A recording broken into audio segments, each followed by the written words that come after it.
The dust of the stagecoach, thick as burlap, settled slow. It clung to the air, tasting of alkali and 10,000 miles of nothing before finally releasing its grip on the landscape. What remained? Standing before the splintered gray porch of the Thorn Creek Ranch was Nora Quill. She was a woman built of substance, her form full and strong beneath the worn wool of her traveling suit, a shape that had drawn sideways glances and quiet assumptions in every town from Ohio west. The wind of late autumn, 1889, tore across the sagebrush vale, pulling at the stray hairs that had escaped her bun. The Wyoming Territory stretched out behind her, a vast, undulating ocean of gray-gold grass that offered no comfort, only distance. The porch boards groaned under her sensible boots. This was a place, she thought, that had given up on welcoming anybody. Then she heard it. It was not a sound, but a fissure in the silence, a thin, desperate wail that cut through the constant whine of the wind. It came from the end of the dark hallway, visible through the open front door. The house was cold. The silence inside was heavier, different from the wind's lonely cry. It was the silence of neglect. Nora stepped over the threshold. Her valise dropped by her feet on the porch. She did not knock. The time for pleasantries was long past, carried away on the same wind that brought her here. The main room was frigid. The kitchen, visible to the left, was the source of the chill. In the hearth, the fire was nothing but a scatter of pale red embers, hours from death. On a rough-hewn table, a baby's bottle lay on its side, a pool of pale, congealed milk hardening on the wood. A square of linen, meant for feeding, was stiff and cold, soaked through and forgotten. The crying grew sharper, a needle of panic. Nora moved down the hall, her steps heavy but sure. The last door on the right. She pushed it open. The room smelled of stale air and sour linen.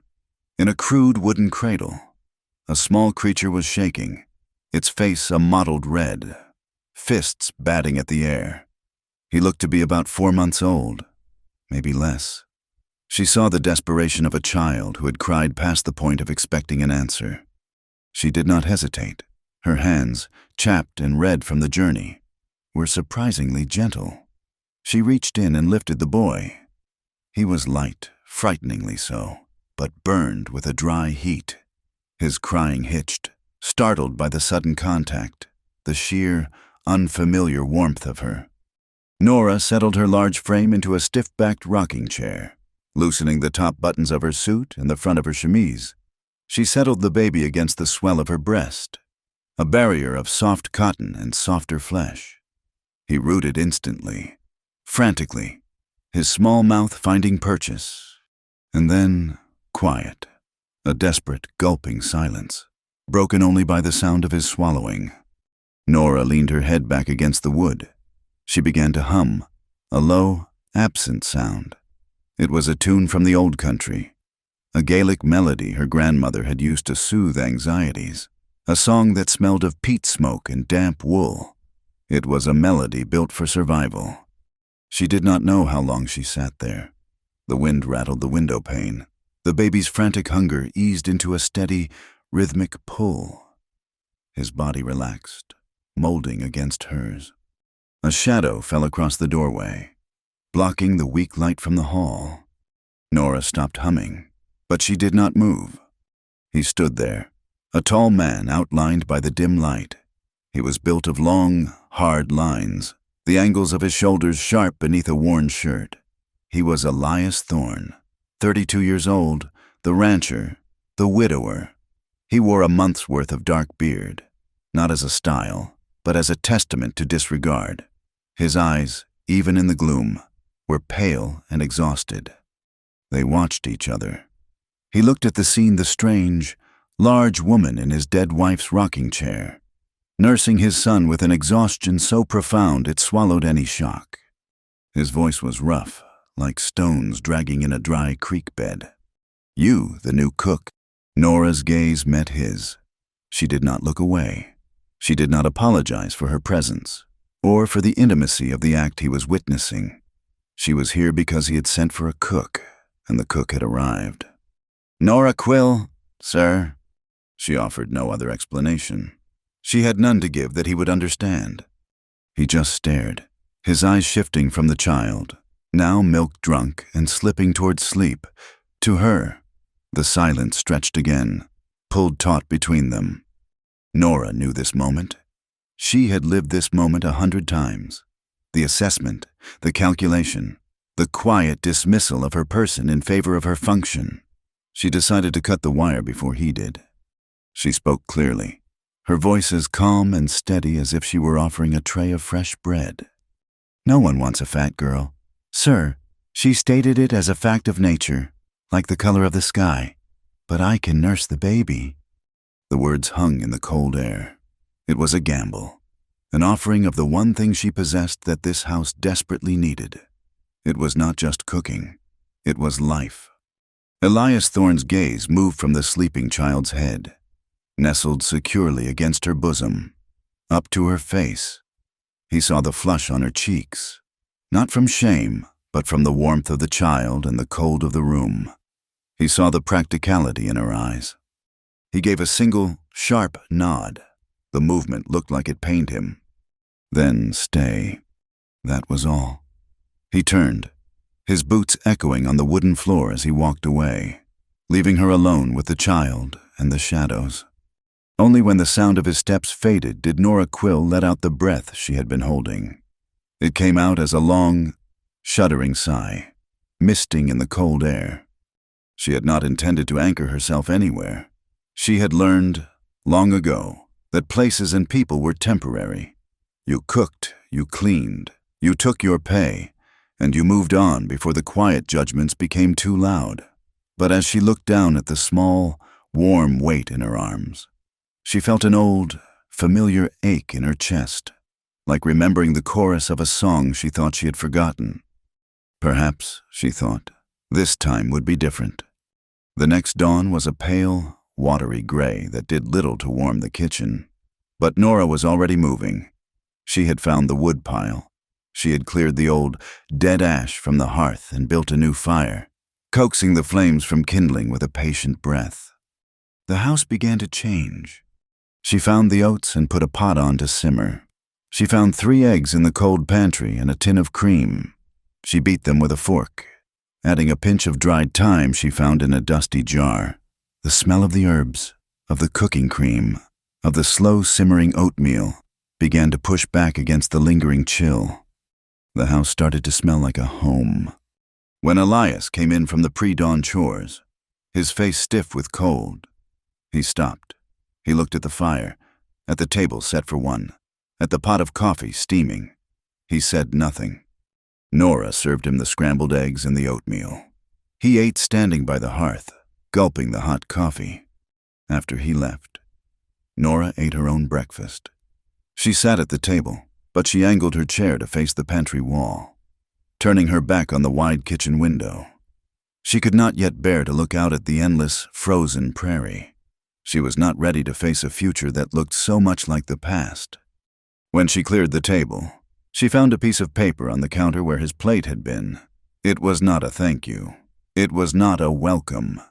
It was a list, written in a harsh, dark pencil script. Feed the baby at 11 o'clock. Check the south fence line. 3 calves missing. Nora folded the note and put it in her apron pocket. It was a contract. She was the cook. He was the rancher. The baby was the work. The silence of the house settled back in. But it was different now. The fire crackled. The steady, quiet breathing of the baby came from the cradle she had dragged near the warmth of the hearth. The work was repetitive. The silence was thick. But beneath it, the faint, warm echo of that old Gaelic lullaby had begun to lay a new foundation. The barn was a world of its own, smelling of sweet clover hay, cured manure, and the warm, oily scent of leather tack. It was a male space, and the talk within it was as coarse as the hemp rope coiled on the wall. Jed Harrow, a man whose thinness seemed mean, as if he begrudged the world his own space, leaned on a pitchfork. He was talking to Finn Lockhart, who was broader and slower, given to easy, rumbling laughter that often followed Jed's sharpest cruelties. They were mending bridles, their fingers dark with grease. "So," Jed said, spitting a brown stream of tobacco juice into the dirt floor. "Seems the boss went and hired himself a wet nurse after all." Finn paused, his thick fingers fumbling with a buckle. That right thought she was just the cook. "Cook," Jed snorted. A dry, rattling sound. "She's the cook, the nurse, and near the size of the stove itself. Saw her from the ridge yesterday. She's big as a feed sack stuffed under that skirt." Finn's laugh rumbled out. "Dutifully? Now, Jed, be fair. Maybe she's just sturdy." "Sturdy," Jed scoffed. "She's a damn walking mattress, is what she is. Thorne must be desperate, letting a woman like that handle the boy." Neither of them saw Nora Quill. She stood in the shadow of the adjoining lean-to, where the chicken feed was stored. She had come to refill the bin, her hand already on the cool metal scoop. She heard every word. The old, familiar acid rose in her throat, a taste she knew as well as salt. It was the taste of shame, sharp and hot, followed by the dull, cold ache of resignation. She had heard variations of this conversation since she was 12 years old. The words changed: feed sack, mattress, stove, but the meaning was always the same. Too large, too much, unwanted. Her first instinct was to shrink, to back away into the shadows and wait for them to leave. But then she heard Cal stir in the kitchen, a faint, waking cry carried on the wind. The sound was an anchor. She felt her hands begin to tremble, a fine, barely visible tremor. From across the yard, another woman, Maeve O'Rourke, was hanging laundry on a line strung between two poles. Maeve was a gaunt woman in her 50s, hired twice a week to wrestle with the lye soap and the heavy, frozen sheets. She saw Nora freeze in the shadows. She saw Jed and Finn laughing. She also saw the tremor in Nora's hands and noted, with the grim pragmatism of a woman who knew hardship, that the girl wasn't wearing gloves. Her hands weren't shaking from shame. They were shaking from the biting cold. Nora took a breath. She filled the scoop with cracked corn. She stepped out of the shadow and into the pale sunlight of the barn doorway. Walking directly past the two men, they went silent, their smirks freezing, then dissolving. Jed looked down at his bridle. Finn suddenly found the barn rafters fascinating. Nora said nothing. She did not look at them. She walked with her head high, not in defiance, but in focus. She had a job to do. She had the chickens to feed, the fire to stoke, a baby to nurse. Her silence was not humiliation. It was responsibility. She was a wall, and their words were just wind. It didn't matter if the wind was cold. The wall still had to stand. That afternoon, long after the men had ridden out to the south pasture, the house was filled with a scent that defied the Wyoming wind. It was the smell of cinnamon, dark raisins, and a surprising, bright hint of wild blueberries she had found preserved in a forgotten jar in the pantry. She had spent the day working the dough, her strong hands kneading and turning, finding a rhythm that matched the quiet ticking of the mantel clock. She was baking bread. It was what she did. It was her answer to the cold, to the silence, to the coarseness of men like Jed Harrow. When the loaf was done, it was a magnificent thing, a deep, burnished brown, the crust crackling as it cooled. She sliced 2 thick pieces, slathered them with the last of the churned butter, and placed them on a plate. She added a small wedge of the bread for later. She carried it not to the kitchen table, but down the hall to Elias Thorne's room. His door was always closed. It was the door of a man who had sealed himself away. She did not knock. She simply set the plate on the floor outside the door, next to a pair of mud-caked boots. Tucked beside the plate was a small, folded piece of paper. It read, "Has blueberries. Cal likes the smell." She did not know if the baby, sleeping by the fire, could smell the berries, but it was a reason. It was an offering that required no thanks because it was ostensibly for the child. The next morning, when she rose in the dark before dawn, the plate was outside her own door, which she left open to hear the baby. It was empty. The crumbs were gone. There was no note. There was no word of thanks when Elias came in for his coffee, his face grim and shadowed by the brim of his hat. But the absence of the bread was its own message. He had taken it. He had eaten. In the silent, frozen world of Thorn Creek, the empty plate was a conversation. 2 days later, the sky broke. The rain came down not in drops, but in solid, gray sheets, turning the hard-packed yard into a sea of thick, clinging mud. It was a cold, miserable deluge that promised an early, hard winter. Nora had the baby, Cal bundled in a thick wool blanket and strapped to her chest. The chickens had not been fed, and their clucking was frantic.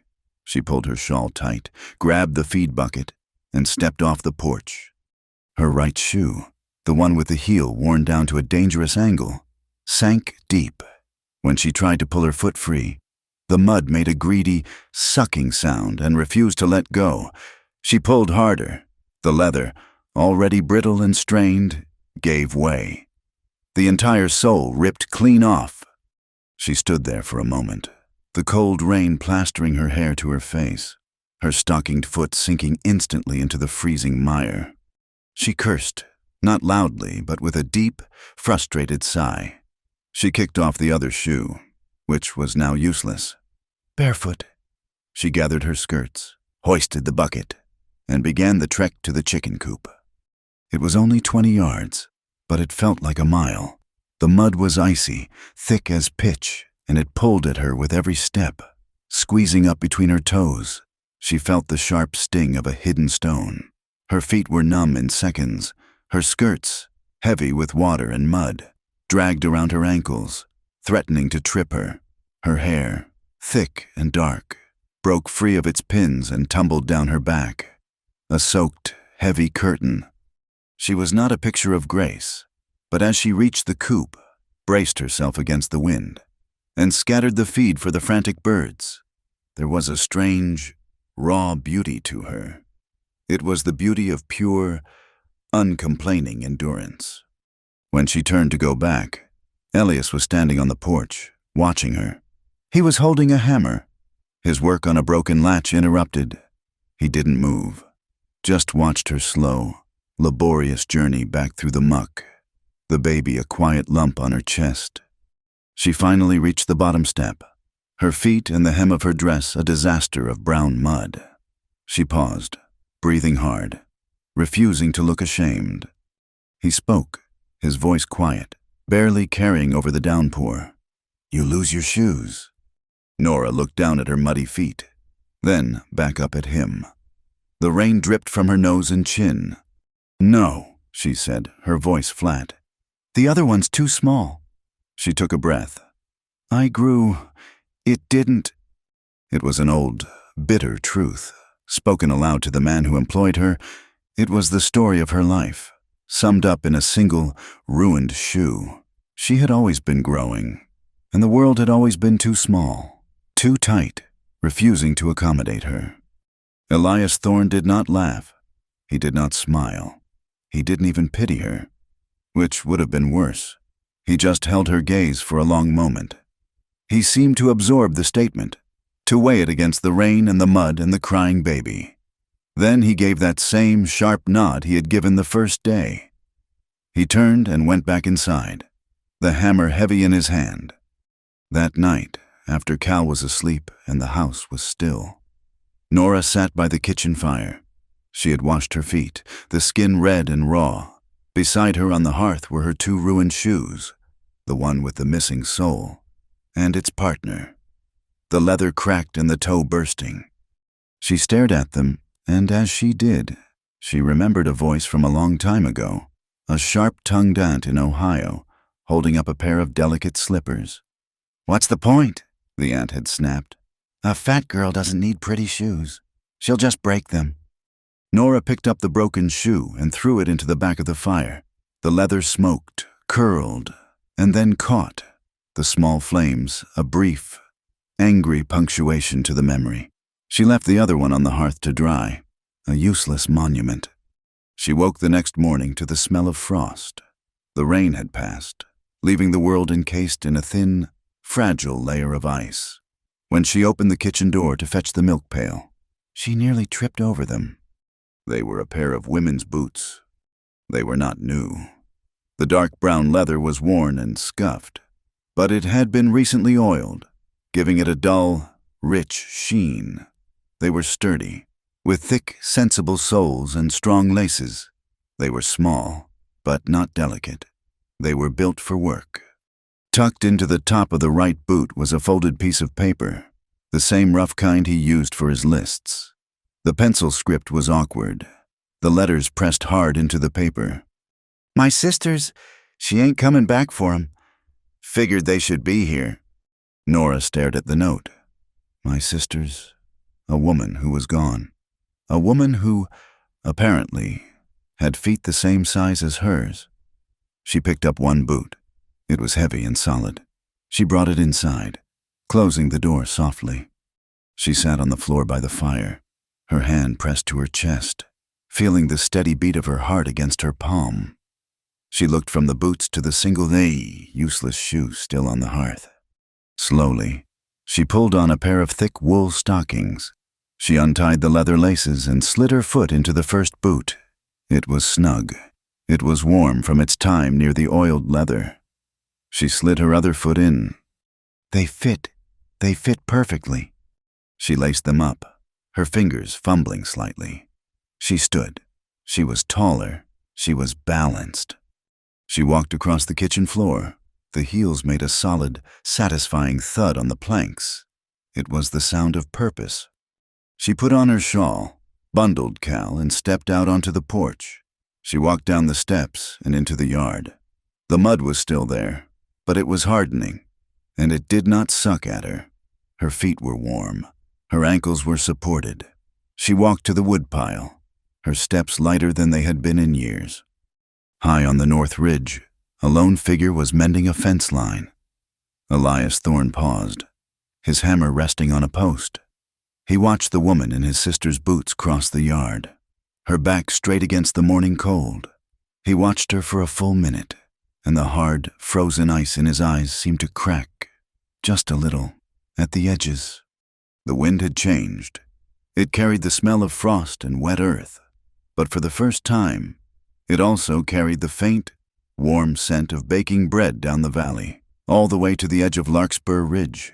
In town, people sniffed the air, and the whispers about the new woman at Thorn Creek began to change.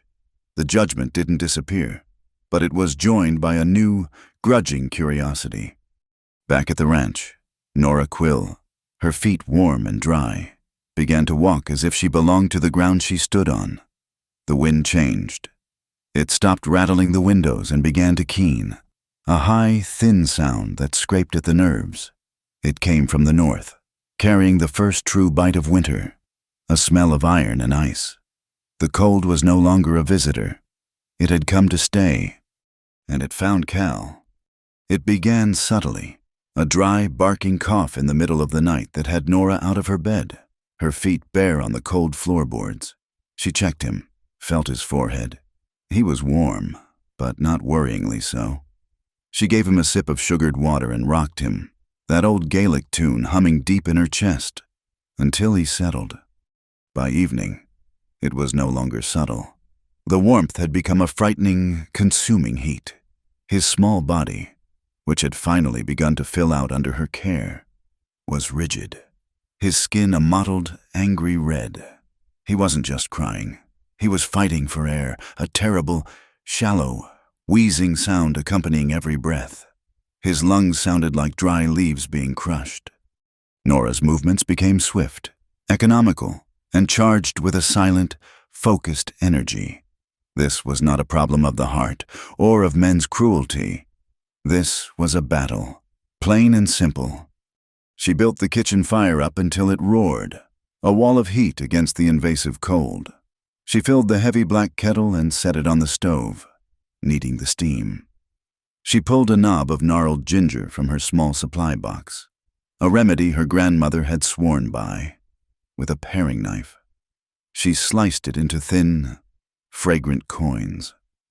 She drew a basin of cool water from the pump so cold it made her hands ache and laid out a stack of clean linen squares. The kitchen, usually a place of warm, comforting smells, became a field hospital. It smelled of sharp, pungent ginger, boiling water, and the metallic tang of fear.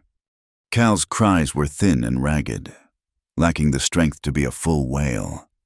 Nora worked over him in his cradle by the fire, sponging his face, his chest, his tiny, rigid limbs. But the heat would not recede. He was burning from the inside out.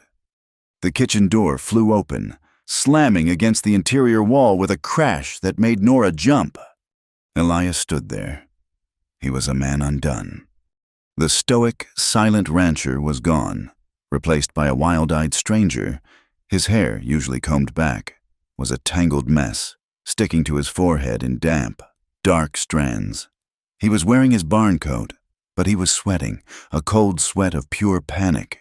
He must have heard the desperate crying from the yard. "He won't stop," Elias choked out. The words were torn from him. "Rough and raw. I heard him. He's hot as fire. Nora, he's burning up." Nora did not look up from her work, her hand moving in a steady, calming rhythm over the baby's chest. "It's a lung fever. I think." The cold settled in him.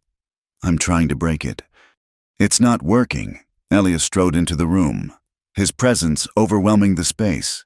He lunged for the cradle, sweeping the baby up into his arms. Cal's cry hitched, terrified by the sudden, panicked movement. "Mr. Thorne." "You must be calm," Nora said, her voice firm, rising over the baby's wail. "You'll frighten him worse. Give him to me. The cool cloth helps." She rose, her large, capable hands outstretched. She was a picture of solidity, of calm strength in the face of his storm. And as her hands, the same hands that had fed his child, that had baked his bread, that had worn his sister's boots, reached for his son. Something inside Elias Thorne tore loose. It was not anger. It was a darker, more brittle thing. It was terror. It was the screaming, echoing fear of loss, a beast he lived with every day. He recoiled, clutching Cal to his chest as if she had offered him a snake. "No," he snarled, the sound shocking in the small, warm kitchen.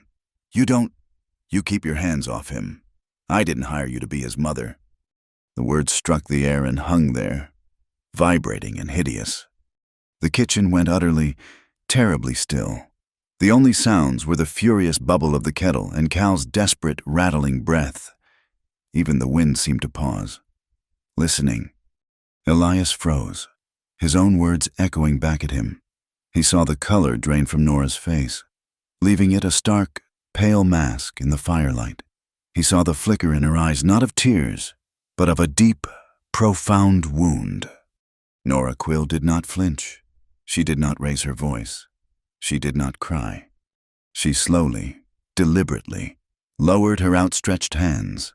She looked down at the damp linen cloth she still held, with meticulous care. She folded it into a perfect, neat square, and placed it on the center of the kitchen table. She raised her head, and her eyes met his. They were clear and cold, and held a dignity that he had never seen in another living soul. When she spoke, her voice was quiet. It was not a shout. It was a statement, as final and absolute as a winter night. "I have never asked to be anyone's wife. Mr. Thorne." She did not wait for a reply. She turned, her back straight, the worn wool of her dress pulling tight across her strong shoulders. She walked past him, her boots making a soft, steady sound on the floorboards. She went to her small room off the pantry and closed the door. The click of the latch was the loudest sound he had ever heard. Elias was left alone. He stood in the middle of the kitchen, the heat of the fire on his back, the terrible heat of his child in his arms. Cal's cries escalated, a desperate, hopeless sound. Elias looked at the folded cloth on the table. He looked at the closed door. He had done it. He had taken his panic, his guilt, his grief for his dead wife, and he had forged it into a club. And he had used it to strike the only person who was trying to help. A shame so sudden and profound it buckled his knees, washed over him. It was a cold, sick feeling, heavier and more suffocating than the storm raging outside. For hours, he paced. He tried to follow her motions, dipping the cloths in the basin, but his hands were large and clumsy. The water was too cold, or too hot. He would splash it, and Cal would shriek louder. The baby's skin remained dangerously hot. The wheezing grew worse. He was a man who could birth a calf in a blizzard, set a broken fence line, and track a lost steer for 50 miles. But he could not do this. He was failing. He was losing his son, just as he had lost his wife. He sank into the rocking chair, his body rigid, his hope gone. It was past midnight. The storm had reached its peak, rattling the very bones of the house. Cal had finally, terrifyingly, fallen silent, exhausted into a fitful, shallow sleep. Elias sat in the dark, watching the child's chest, praying for it to rise and fall. Then he heard it, a soft sound from the hallway, the clink of pottery, the quiet splash of water, the scrape of the kettle being moved from the stove's hot plate. His heart hammered. He thought he had imagined it. He waited, scarcely breathing. 10 minutes passed. The sound stopped. He heard the soft thud of her boots moving away, and the whisper of her door closing. He forced himself to stand. His legs were stiff. He walked to the door of Cal's room and opened it. On the floor, just outside the threshold, sat the large ceramic basin. The water in it was no longer cool. It was steaming, and the sharp, clean scent of fresh-cut ginger filled the hallway. Beside it, where the old, soiled linens had been, was a neat, high stack of fresh, dry cloths. There was no note. There was no word of reproach. There was only the remedy. He carried the basin back inside, his hands trembling. He dipped a fresh cloth into the hot, medicated water. He wrung it out and held it near Cal's face. Letting the steam rise, the baby stirred, a small, unconscious sigh escaping him. Elias began to sponge him, gently. The face, the neck, the small, hot chest. The warm, medicated water did not shock the child. The steam seemed to ease the tightness in his lungs. Elias worked, following the silent instructions she had left for him. He worked for an hour, replacing the cloth as it cooled, his movements finally finding a rhythm.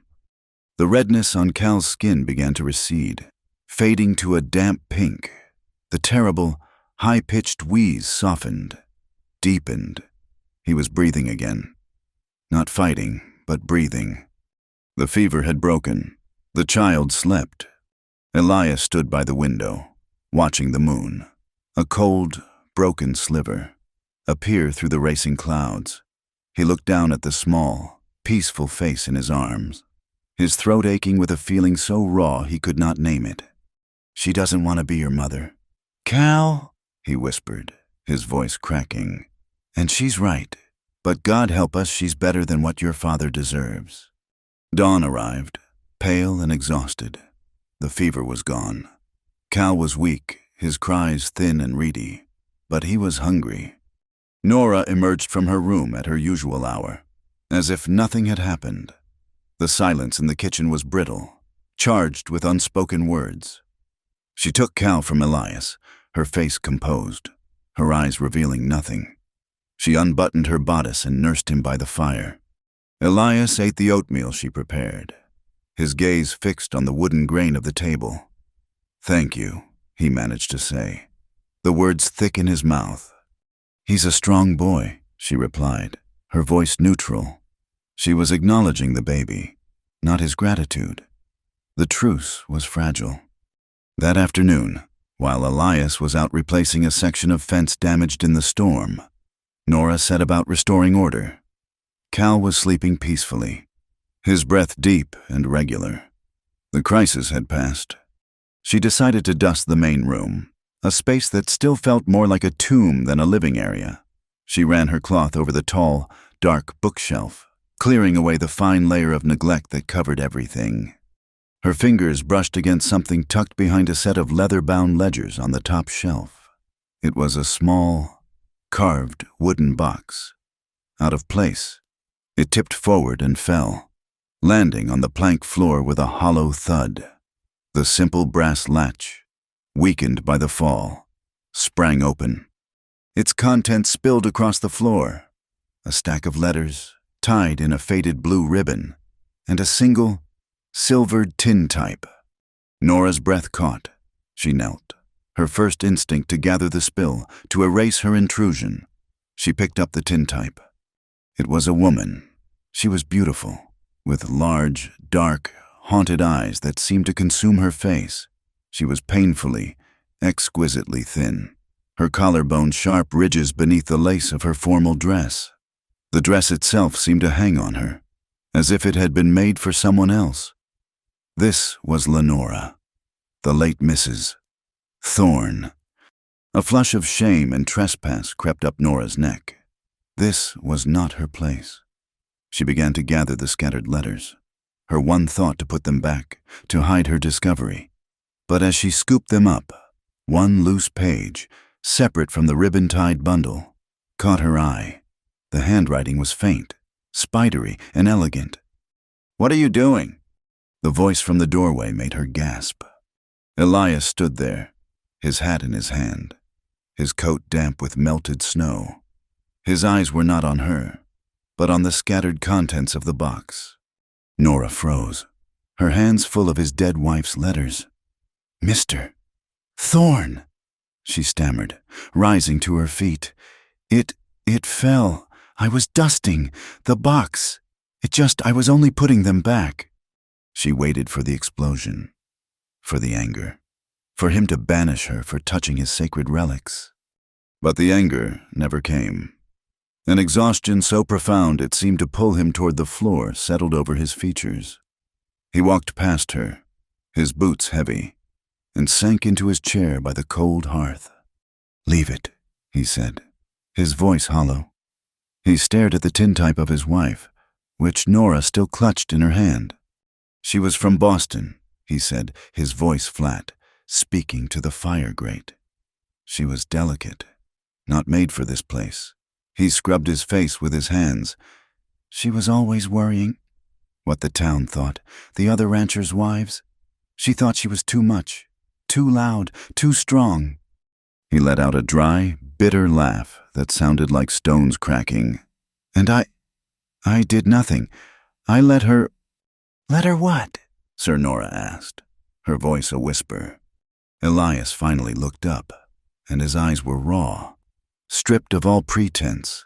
"I let her fade. I let her disappear." She started eating less. Just a little at first, to be smaller, to be more refined, she called it, to be pleasing to the gossips in town. He looked at Nora, at her strong, solid form, at her capable, calloused hands. I watched her do it. I watched her eat like a sparrow. I watched her get smaller and smaller, until the wind could nearly knock her over. And I told myself it was her choice. But it was my silence, my sin of silence. I never once told her she was enough. I never once told her to eat. I never once told her to just live. The confession hung in the air, terrible and absolute. Nora looked down at the loose page in her hand. She read the faint, spidery script aloud, her voice trembling. "I just want to be loved for being alive, not for slowly disappearing." A terrible, jagged silence filled the room.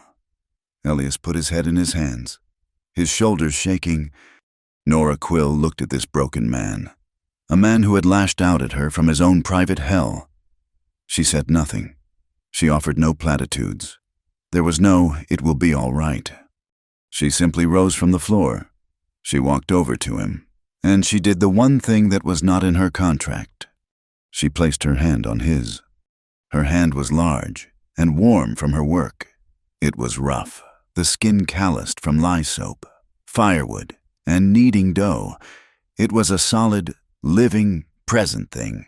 It was the first time they had touched, skin to skin, by choice. His first instinct was to flinch, to pull away from the uninvited contact. But he didn't. Instead, his cold, trembling fingers closed around hers. He gripped her hand. He didn't hold it. He clung to it. He gripped it like a man falling from a cliff grips a root. A sound tore out of his chest, a sound that was half a sob, half a laugh, and wholly broken. It was the sound of a wound, held closed for years, finally bursting open. It was bitter, and it was real. And Nora stood there, her hand firm in his, anchoring him. She was not his mother. She was not his wife. But she was the only one in the house who understood that nurturing life was not a contract. It was a choice. The kitchen was saturated in a light so thick and golden it felt like a memory. It was the light of late afternoon, past 4 o'clock, when the sun, low and weary, poured itself horizontally through the windows, illuminating the motes of flour that hung in the air like a galaxy of tiny, drifting stars. Nora was in her element. She was making pie crusts. Her hands, those strong, capable, calloused hands, were dusted white to the wrists. A fine film of flour settled on her apron, on her cheeks, and on a loose strand of dark hair that had escaped its pins. It clung to the damp skin of her temple. The wooden comb she used, a simple thing she'd had for 10 years, sat askew, threatening to fall. She worked the lard into the flour with a rhythmic, pushing motion, her body swaying slightly. This was her language. The place she made sense. The house had found its heartbeat in her rhythms, the thud of the dough, the scrape of the spoon, the sizzle of the pan. Cal was nearby, sleeping in his cradle, which she now kept by the warm hearth. He was a different child. His skin had a healthy, milky glow, and his cheeks had filled out, soft and round. He no longer startled at loud noises. He had learned the sounds of the kitchen, and they were, to him, the sounds of safety. Nora was humming her Gaelic tune, the one she'd sung in fear on that first day. Now, she hummed it in contentment. She was rolling out the first crust when the sound of Elias's boots on the hall floor made her pause. He stopped in the doorway, not entering, just watching her. The silence between them had changed. It was no longer the brittle, empty silence of two strangers, nor the charged, painful silence after their fight. It had become a shared space, a quiet understanding that required few words. She looked up, her hands white with flour. "Mr. Thorne, you're back early. Supper won't be for an hour." "I was in the attic," he said, his voice rough, as if he were clearing his throat. "I was looking for a new trap, for the pantry." He stepped into the kitchen. He was holding something. It was a dress, draped over his arm. Nora's hand stilled on the rolling pin. It was a dress of a kind she had only seen in the windows of shops in Cheyenne, a place she had passed through but never belonged. It was the color of heavy cream, made of a soft, fine muslin, with delicate pin-tucks on the bodice and a thin, modest lace at the collar. He held it out, not looking at her, but at the dress. His hand was trembling slightly. "It was Lenora's," he said, his voice flat, but the confession from that other day I let her fade hung in the air between them. She bought it, for a reason. She never wore it. He looked at Nora, his gaze direct and heavy. She was waiting until she was small enough to fit it proper. The words landed on Nora, heavy as stones. A dress bought for a woman who was actively disappearing, a dress that had become a monument to her hunger. "Mr. Thorne, I couldn't," Nora whispered, her floury hands retreating to her sides. It felt like trespassing. It felt like sacrilege. "I know," he said. He walked past her, his gaze distant, and laid the dress out on the clean, scrubbed wood of the kitchen table. It looked small and fragile in the big working room. He went to the pantry and returned, not with a trap, but with a small tin box, her sewing kit. He sat down at the table. The large, broad-shouldered rancher. And he picked up the cream-colored dress. "The harvest festival is at Willow Draw tomorrow," he said, not as a question, but as a fact. He pulled a spool of white thread and a needle. Maeve mentioned it. She said the town would be there. He threaded the needle, his large, rough fingers fumbling with a tiny eye. He squinted, his brow furrowed in concentration. "What are you doing?" Nora asked, her voice barely audible. "It's too small," he said, matter of fact. He took a pair of shears from the kit and, with a pained look, made a decisive cut up the side seam from the waist to the arm. He did the same on the other side. "But there's extra fabric in the facing. A lot of it. She must have had it taken in, even before she bought it." He was letting it out. Nora watched, breathless. He was not a tailor. His stitches were large, uneven, and brutally functional. He pushed the needle through the delicate muslin with a thump, his thumb guiding it, his movements awkward and full of a terrible, clumsy tenderness. He was mending the unwearable. He was altering the past. He worked for nearly an hour, his tongue caught between his teeth. He pieced in strips of fabric he'd cut from the deep, hidden hem, his forehead shining with perspiration in the firelight. When he was done, he held it up. It was still the cream-colored dress, but it was different. It was changed. The two side seams, from hip to shoulder, were now marked by his handiwork. The stitches were visible, a road map of his clumsy repair, a testament to the alteration. He laid it back on the table and ran his hand over the rough seam he had created.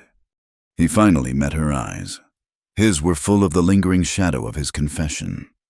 "It's not perfect," he said, his voice quiet. "The seams, they show." He touched the rough stitching.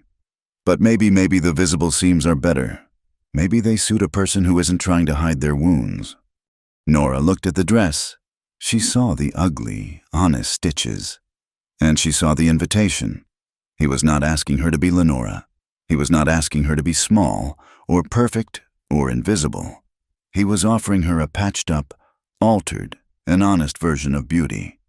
He was offering her something that fit.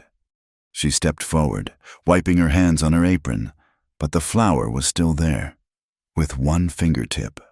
She touched the lace collar. It was soft. Then she touched the new seam he had made.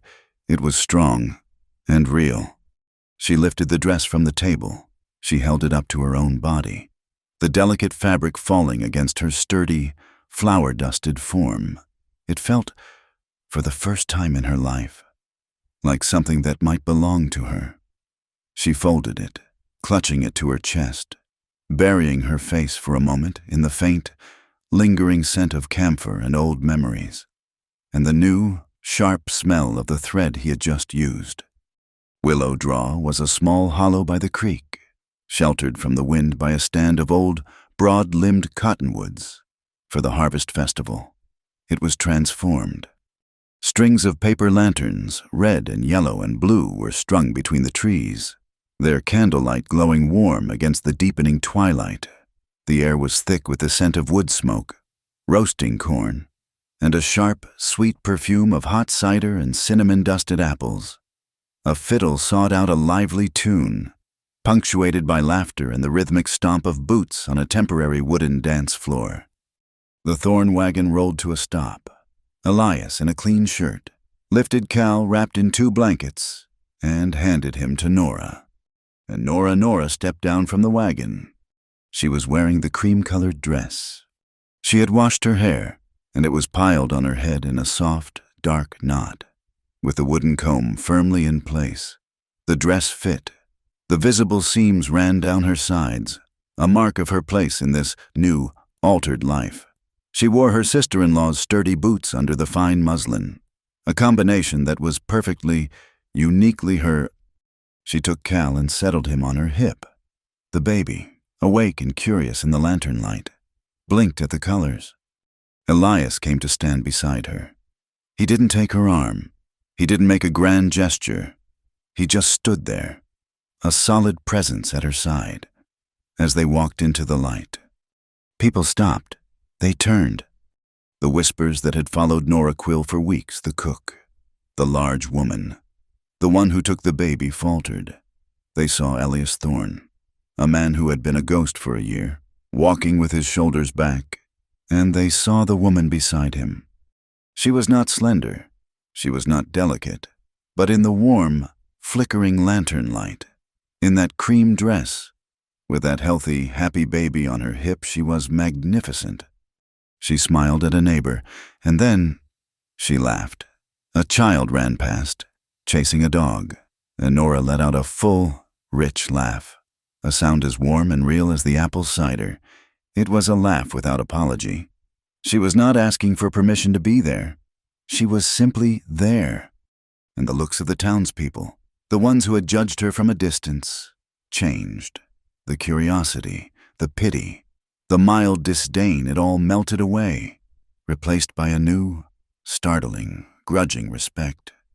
They had been mingling for perhaps half an hour, Elias accepting a quiet word of welcome from the sheriff, Nora accepting a cup of cider from Maeve, when a shadow fell across them.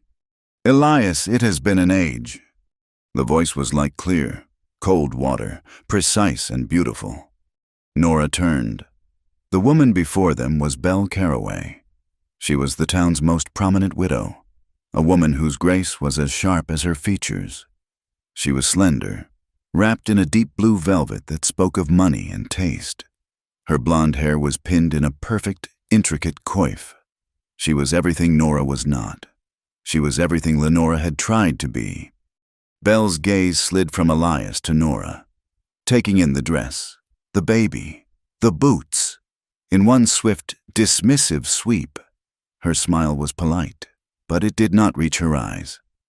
"What a surprisingly lovely dress," Belle said, her voice dropping, as if sharing a secret. She reached out one gloved finger and brushed the lace at Nora's collar. "It's beautiful."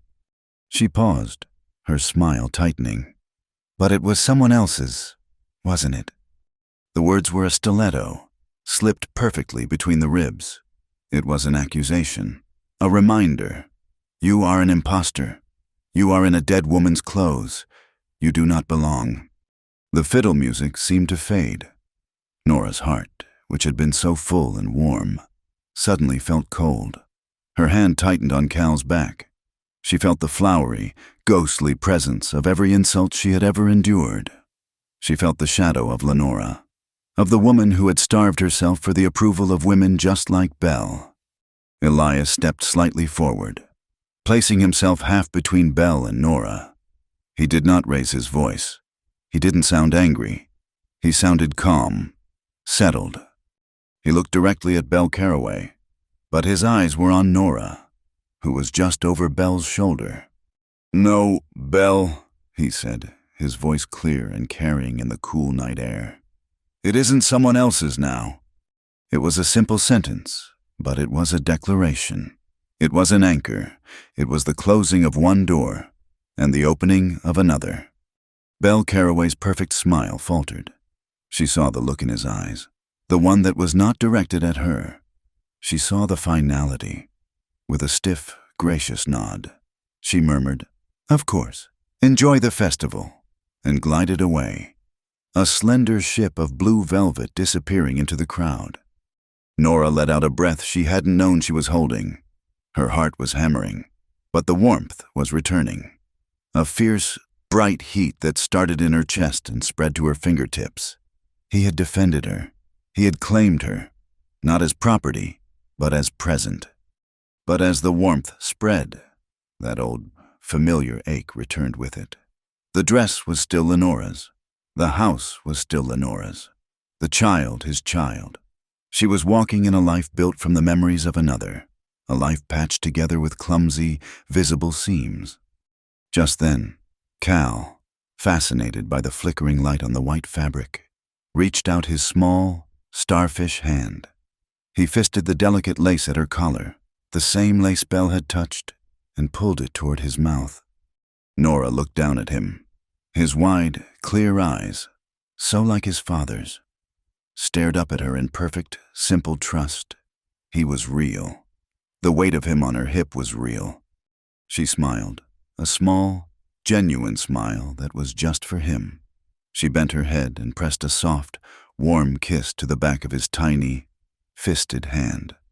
It was a small, quiet moment, lost in the noise of the festival, but for Elias, watching her, it was the only thing happening. A cold wind suddenly gusted through the hollow, making the lantern swing and the fiddle player falter for a note. It was the first true wind of winter, a promise of the hardship to come. It pulled at the hem of Nora's dress and whipped a strand of hair across her face, but she just held the baby closer and did not shiver. The warmth of the harvest festival faded, blown away by the same cold wind that now felt less like a promise and more like a threat.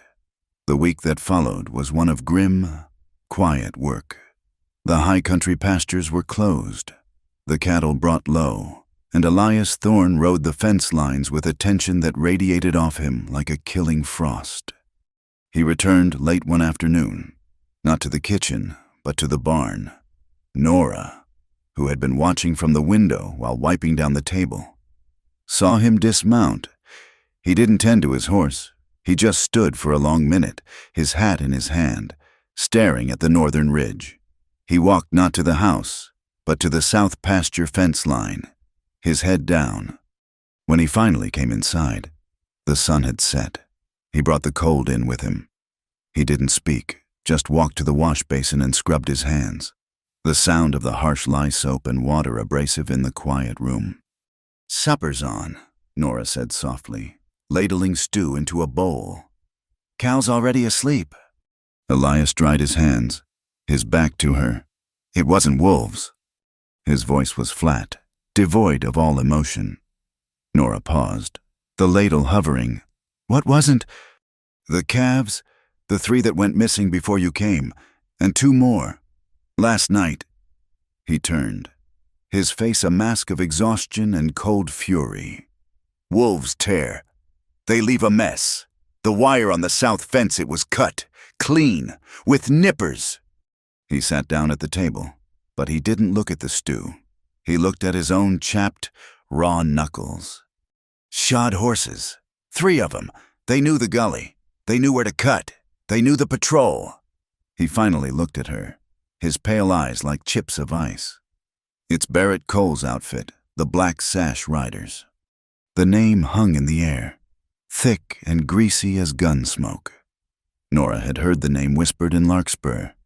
They were not common thieves. They were organized, quiet, and they had a reputation for ruining men who crossed them.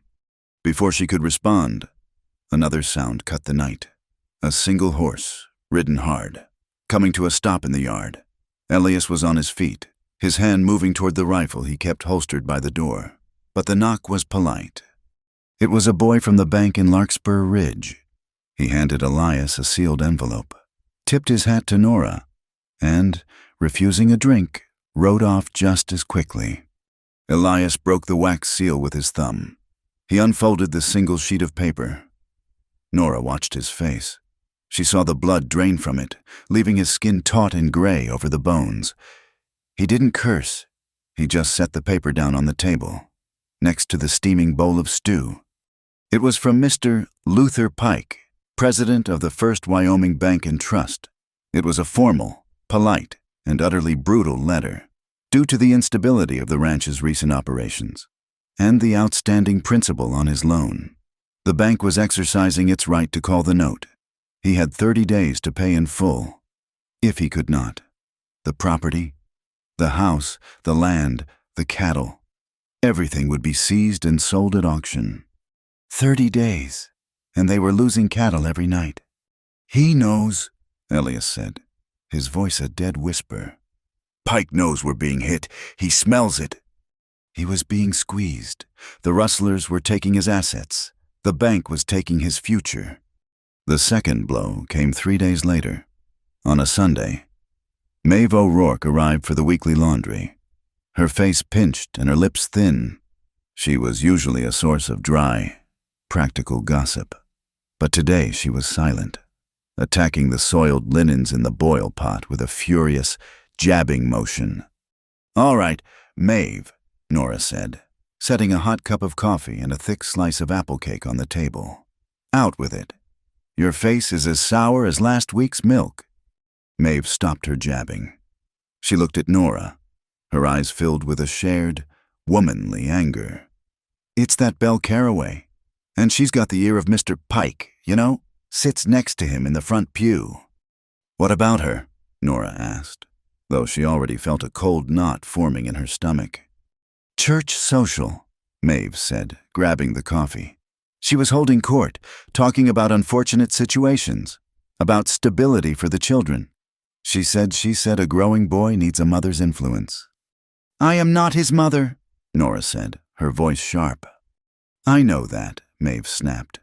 "But she doesn't care. She was telling anyone who'd listen that a child needs a gentle and refined hand. Someone to teach him proper, not well, she said, not a camp cook who sings to him in a foreign tongue." The old, familiar acid. Foreign. Cook. Not refined. Nora turned away, staring into the fire. Belle was not just making social cuts. She was building a legal case. Unfit guardian. Unstable home. She was working in concert with the bank. Pike would seize the land, and Belle would petition the court for the child. "She's a snake," Maeve muttered. "A polite, well-dressed, venomous snake." Nora was silent for a full minute. She watched the flames. She was being attacked on two fronts: the open violence of the riders and the insidious, quiet violence of polite society. She would not fight Belle with words. That was a game Belle would always win. "Maeve," Nora said, her voice steady. "How is old Mrs. Gable's rheumatism?" Maeve blinked. "What terrible, with this cold, hasn't left her bed in a week." "And the Henderson boy, the one who broke his leg?" "Laid up, feverish, his mother says." "And the Reverend's wife?" "Worn to a frazzle. The baby's got croup." Nora nodded. She untied her apron and tied on a fresh one.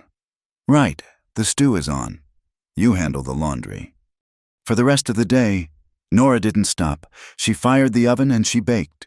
She made not 1, but 10 loaves of her dark, rich raisin bread. She made 2 apple pies. She packed up a large jar of the beef stew. She was not just a cook. She was a provider. She packed 2 baskets, one for the Gables and the Hendersons, the other, she handed to Maeve, for the Reverend and his wife.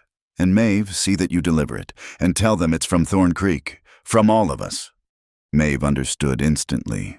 This was not a plea. It was a statement. A woman who bakes for the sick, who feeds the Reverend, is not an unfit guardian. She is a Christian. She is a neighbor. She was, in the only language that mattered, turning the tide of public opinion one loaf at a time. When Maeve returned that evening, her face was flush with triumph. "The Reverend's wife near wept," she said, "and Mrs. Gable said it was the first decent thing she'd eaten in a month. Belle Carraway can talk all she wants. She ain't feeding the sick." Maeve, emboldened by their small victory, leaned in closer, lowering her voice. "And speaking of those riders, I know a thing or two. My cousin used to ride with a bad lot before he saw the light. These men, like Barrett Cole, they ain't smart. They're creatures of habit. They have a signal. When a run is set, they light a lantern, a red one. They hang it high on Copper Butte, so all their men can see it." Nora filed the information away. A red lantern. The next day, she began her own investigation. While Elias rode patrol, a rifle resting across his saddle, Nora attacked the house. She wasn't just cleaning. She was searching. She went through the ranch ledgers. They were in a messy stack on the desk Elias never used, the one that had belonged to Lenora. Nora was a practical woman. She understood numbers. She managed the kitchen inventory to the last bean. She pulled the feed ledger and the cattle count book. She sat at the table for an hour, Cal cooing on a blanket at her feet. She ran her finger down the columns. Feed purchased so many sacks of oats, so many of high-grade feed for the calves. Cattle counted so many head. Then she saw it. She frowned and did the math again. She did it a third time. When Elias came in, covered in frost, She didn't wait for him to wash. She held up the ledgers. "Elias," she said, dropping the Mr. in her urgency. "There's something wrong here. This ledger, it says you've been buying feed for 25 head of new calves, going back 2 months. "That's right," he said, weary. "The spring calves. We keep 'em separate." "But your count book," she said, her finger tapping the page. "Even before the 3 went missing, it only lists 20, and the 2 you lost last night, that makes 5. But you've been feeding 25 for 2 months." He stared, uncomprehending. "What, no, the count is 20. Must be a mistake in the feed bill." "It's not," Nora said, her voice low and intense. "It's 8 weeks of feed bills, all for 25 head. You've been paying for feed, or someone has been taking feed for 5 calves that don't exist. Or," she paused, "5 calves that do exist, but aren't yours. Someone is using your grain to fatten stolen cattle. Someone on the inside." The air left the room. An inside man. It wasn't just Barrett Cole. It was one of their own. "Who?" Elias whispered, sinking into a chair. "Who handles the feed?" Jed Harrow, and Finn Lockhart. They all do." "Finn," Nora said, her mind racing. "At the festival. He bought a new hat, a good one, and Maeve said he was buying rounds of whiskey at the saloon last week. On a ranch hand's pay." "Finn," Elias shook his head. He's slow, but he's loyal." "And Jed Harrow?" Nora asked. "He's on night watch. You said, but I've been up with Cal 3 times last week, at 2 or 3 in the morning. The bunkhouse was dark. His horse was gone." The betrayal settled on Elias, heavier than the banknote. The next day, Nora insisted on riding out with him. "I'm not a rancher," she said, strapping Cal to her chest in a sling she'd fashioned from a wool blanket. "But I know how to count, and I know when something doesn't add up." He taught her. He didn't mean to, but he did. He showed her the cut wire. He showed her a fresh track, half hidden under a bush. "See this?" he said, his voice the low growl of a tracker. "This heel is worn on the inside edge. Leaves a mark. That's Finn's boot print. I'd know it anywhere." He showed her a nick on a fence post. "New pine," he said, sniffing it. "But the smell is too strong. They rubbed resin on the post to cover the scent of their trail if we brought dogs." Nora, in turn, saw what he missed. While he looked at the horizon, she looked at the ground. "Elias," she said, pointing to the latch on a side gate. "The mud! It's that dark, red mud from the creek bed. Isn't it not the yard mud? Someone came through here, quiet, from the water, not the main road." He looked at her. He looked at her as if for the first time. The flour, the apron, the ladle, they were gone. He saw a woman on horseback, with his child strapped to her chest. Her eyes sharp, her mind connecting the details. She wasn't just a cook. She was an ally. That night, the tension in the kitchen was thick enough to cut. "I'm riding to Larkspur," Elias said, his jaw set. "I'm getting Sheriff Boone and his deputies. We'll set an ambush." "No." Nora's voice was sharp. She slammed a pot onto the stove. "What do you mean, no?" he demanded. "We have to do something." "You can't," she said, turning to face him. "Barrett Cole has 10, maybe 12 men. Boone has 2 deputies, and one of them's half asleep. You'd be riding into a slaughter. And that's if Boone isn't compromised. Pike has the bank. Bell has the town. What if they have the law, too?" "So we just wait," he roared. "We wait for Pike to take our home, for Bell to take my son." "No," she shouted back, her face flushed from the fire. "We don't wait. We trap. But we do it our way. We use what we know. Maeve's red lantern, the inside man, the creek mud." She grabbed a piece of butcher's paper and a charcoal stub. She began to draw, her movements quick and certain, a map of the ranch. "The plan is this," she said, her voice low and urgent. "We leak a false story. We let it be known, we let Finn overhear that you're moving the rest of the valuable herd. The breeding stock, you're panicked. You're moving them to the high pasture by way of Dry Willow Ford. Tonight. Dry Willow Ford, Elias said. That's a box canyon.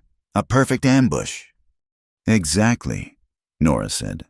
That's where they'll be. That's where Boone will be. You'll tell him. But you and I, we're not going to the ford. She drew a new line on the map. We're moving them at midnight, south through the arroyo, where the mud is red. We'll wrap the hooves in burlap to dull the sound.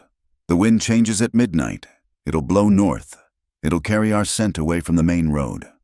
Elias stared at the map. He stared at her. He saw the logic. He saw the brilliance. He saw the danger. And all at once, the pressure of the last few weeks, the riders, the bank, the sleepless nights, the ghost of his wife, it all crashed down on him. I can't, he whispered. His hands were shaking. Nora, I can't ask this of you. He backed away, scrubbing his face. Don't you see what I'm doing? It's happening again. I watched Lenora, I watched her starve. I watched her waste away because she was trying to please the bank, and the town, and me, and I let her. He looked at Nora, at the charcoal on her hands, the map on the table, the desperate, hunted look in her eyes.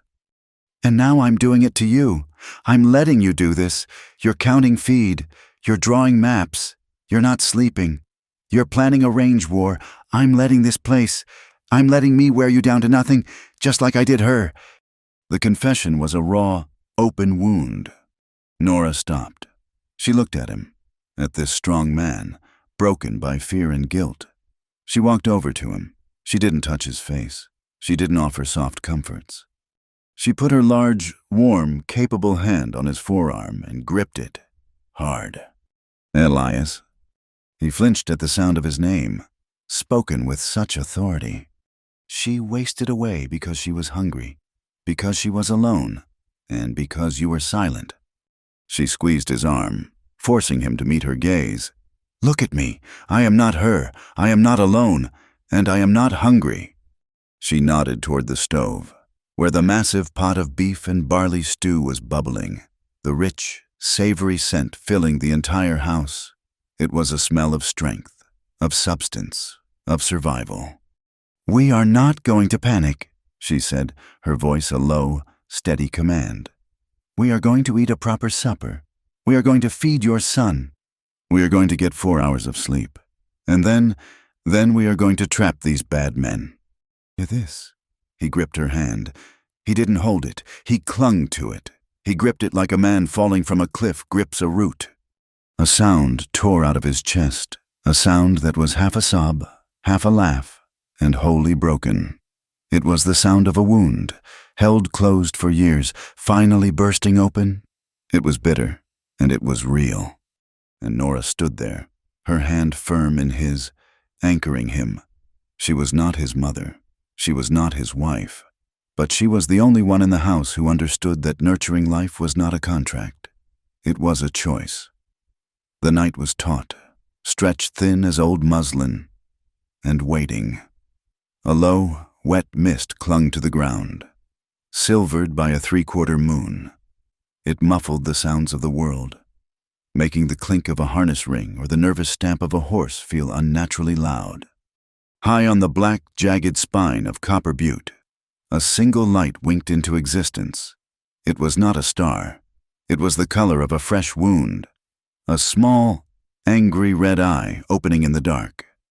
The signal, miles away, in the box canyon known as Dry Willow Ford.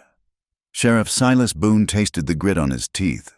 He and his 2 deputies were hidden in a thicket of scrub oak, their horses' muzzles wrapped in cloth.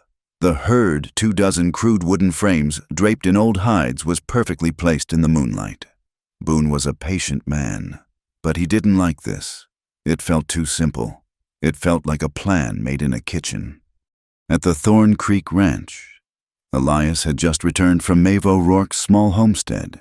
The ride had been the longest of his life, leaving Cal, his son, in another's care, even Maeve's. Felt like leaving a part of his own body behind.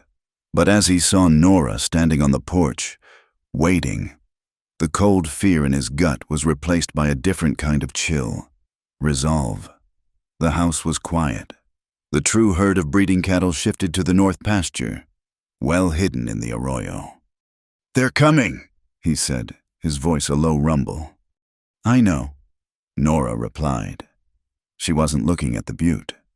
She was looking at the two men tasked with guarding the main gate, Jed Harrow and Finn Lockhart. They were stationed near the feed bins, their silhouettes dark against the pale mist. Nora had spent the last hour working in the shadows. She moved with a surprising, silent grace for a woman of her substance, her new boots making no sound on the damp earth. She was not setting a trap for the riders. She was setting an alarm. She had driven a dozen thin wooden stakes into the ground, forming a wide, invisible perimeter around the field bordering the main yard. Strung between them, sagging low, was a simple baling twine, and tied to that twine, every 10 feet, were the empty tin cans from the week's provisions, beans, tomatoes, peaches. She retreated to the shadow of the porch, a long, dark shape, and she watched. Elias stood beside her, his rifle held loosely in his hands, his trust in this strange, silent plan absolute. The air grew colder. The red eye on the butte vanished. Half an hour passed, nothing but the sound of the wind in the eaves. Then, from the yard, a single, sharp clank-a-tink. Elias's rifle snapped up to his shoulder. "Wait," Nora whispered, her hand gripping his forearm. In the yard, Finn Lockhart had frozen.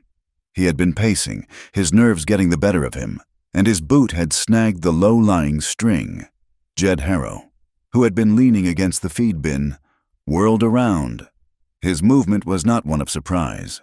It was one of pure, guilty panic. "What'd you do, you clumsy ox?" Jed hissed, his whisper carrying on the cold. "Clear air." Finn was flapping his hands, trying to untangle his foot. I just tripped. Jed, it's nothing." "It's her string," Jed snapped, kicking the can. "She's been out here, she knows." From the shadows of the porch, Nora's gaze bored into them. She felt no anger, only a cold, clarifying certainty. The enemy wasn't just at the gate. The enemy was already inside. This was the moment. The betrayal was no longer a suspicion in a ledger. It was a fact, clanking in the yard.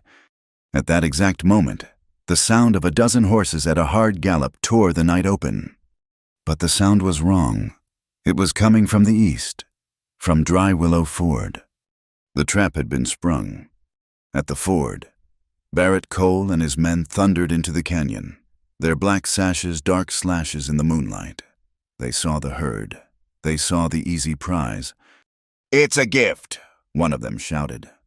They were 20 yards in when Sheriff Boone stood up from the bushes. "Barrett Cole, in the name of the Wyoming Territory, you are—" Fwump! A whistle, high and shrill, cut him off. From the rocks above, Boone's deputies didn't fire. They launched 3 lariats, weighted with rocks, that snagged the lead riders.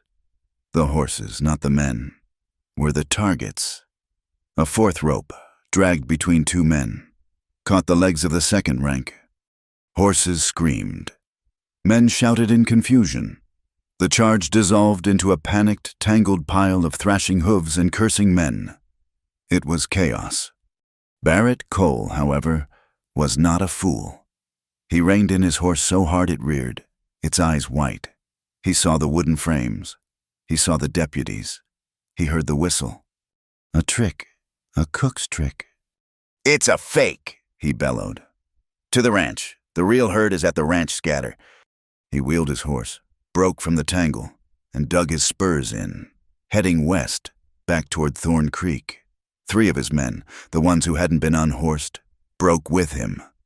Back at the ranch, the sound of the whistle was a faint, faraway echo. "They're coming," Elias said, his voice grim. He chambered around. "The real ones." "Jed Finn!" he shouted. "To the gate! They're coming!" Jed Harrow looked from the sound of the coming riders to the shadows of the porch where Elias and Nora stood. He made his choice. He grabbed Finn by the arm. "It's over. We run for it." "No!" Elias bellowed. But they were already gone, disappearing into the mist toward the creek. Two cowards swallowed by the night. "Let them go," Nora said, her voice calm. She stepped out from the porch. "Nora, get inside," Elias yelled. The sound of the four riders was close now, a terrifying, drumming beat. "Open the north barn door. Elias," she commanded. "All the way. And trust me, do not fire unless I say so." He hesitated for only a second. He saw the set of her jaw. He ran to the massive barn door and threw his weight against it, sliding it open with a low groan. The cold north wind, which had been at their backs, now had a new path. The four horsemen burst into the yard. Barrett Cole was in the lead, his face a mask of fury. "Thorne, you think a child's game can stop me? Burn it, burn thee!" He stopped. Nora had stepped into the middle of the yard, directly in their path. She was holding a lit match.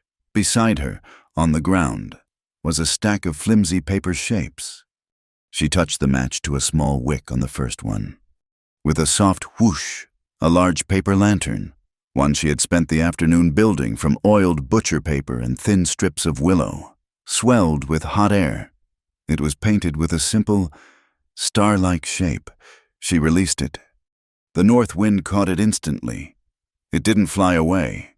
It sailed, like a boat, on the current of air blowing straight through the open barn. It floated, silent and luminous, about 10 feet off the ground, directly toward the charging horses. She lit another and another. One by one, she released them, a constellation of strange, silent, floating stars, drifting right at them. The horses, already spooked from the ambush, bred for the open range, had never seen such a thing. Fire that floated, light that moved without a sound. They balked. Cole's horse reared, screaming, its hooves pawing at the air. The other three riders fought to control their mounts, which sidestepped, turned, and refused to charge into the ghostly lights. "It's just paper, you fools!" Cole roared, fighting his horse. "Now," Nora said. It was not a command to fire. Elias stepped from the barn. Beside him, two other ranch hands who had stayed loyal, old-timers who had worked for his father, stepped out. They were not holding rifles. They were holding lariats. But these were Nora's lariats, tied to the end of each rope. Near the Honda were 3 of the tin cans. They swung the ropes. The clack, clack, clack of the cans was a new, terrifying rattle. They didn't aim for the men. They aimed for the horses' legs. The first rope snaked out and wrapped around the forelegs of Cole's mount. The cans clattered against its cannon bones. The horse, already terrified of the lights, went mad with this new rattling, biting thing.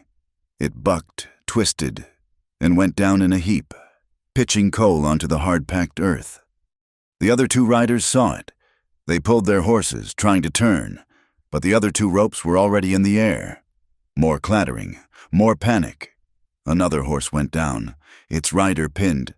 The last 2 men, their horses spinning in terror, threw their hands up. It was over in 30 seconds. No shots fired, no blood spilled. Just 4 men, disarmed and disoriented, surrounded by the quiet, beautiful, floating lanterns. The silence that fell afterward was absolute. Elias walked over to Barrett Cole, his rifle now leveled. "It's over, Barrett!" From the mist, a new sound. Jed and Finn were being marched back into the yard, held at bay by Sheriff Boone, who had ridden hard from the ford. Finn Lockhart crumpled to his knees the moment he saw Elias. He was sobbing, tears cutting clean paths through the dirt on his face. I didn't mean it. Mr. Thorne, I swear, it was Barrett. He knew I owed money from the card games, $100. He said he'd tell everyone. He said he'd ruin me. He just asked what the patrols were, just when you rode. Elias looked down at the weeping man, his face carved from stone. Nora walked out of the shadows. The paper lanterns were beginning to cool, sinking one by one to the ground like dying stars. She stopped in front of Finn. She looked down at him, not with anger, but with a profound, weary disappointment. "Being hungry isn't a sin, Finn," she said, her voice clear and carrying. "And being in debt is a hardship, but selling out your home, selling out the roof that keeps you warm, and the man who pays your wage, that is a choice, and that is a sin." Her words were the final judgment. By the light of one of the remaining lanterns, Elias signed the deposition for Sheriff Boone. Cole and his men, their hands bound, were loaded onto a wagon. "What about these two?" Boone asked, jerking his chin at Finn and Jed. Elias looked at Nora. She gave a small, almost imperceptible nod. "Finn," Elias said, "you'll stay. You'll work. You'll work for no pay, under Sheriff Boone's supervision, until every cent you cost this ranch is repaid. You'll fix the fence, you'll retar the roof, you'll work, and you'll earn your place back. Or you'll go to the territorial prison with Cole. Your choice." "I'll work, sir," Finn whispered, his face buried in his hands. "I'll work." Elias then turned to Jed Harrow, who stood silent, his face sullen. Elias pulled a few coins from his pocket. "This is your week's pay. Get your things. Be off this land before the sun is up." Jed snatched the coins, shot a look of pure, venomous hatred at Nora, and then turned, disappearing into the dark bunkhouse. He was gone in 10 minutes, a single, silent rider fading into the mist. The news hit Larkspur Ridge before breakfast. It came via Maeve O'Rourke, who had heard it from Sheriff Boone himself when he came to check on her. The whispers in the general store, in the saloon, in the pews of the church, changed. The talk was no longer of the fat cook or the strange woman. They talked about the paper lanterns. They talked about the tin can ropes. They talked about how Barrett Cole, a man who had terrorized the valley for a year, was undone without a single shot fired. "That cook," they said, their voices hushed with a new respect. "The one at Thorn Creek, she's the one who turned the night." Nora, back in her kitchen, heard nothing of it. She was scrubbing the stew pot, her hands red in the hot water.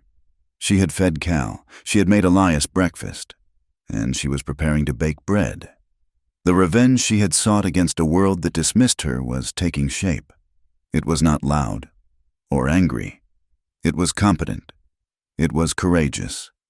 And it smelled, once again, like fresh-baked bread. The rain had stopped. The silence it left behind was profound, a thick, velvet quiet that seemed to press against the windows of the kitchen. The only sounds were the soft, steady hiss of the kettle on the stove and the crackle of the fire as it settled.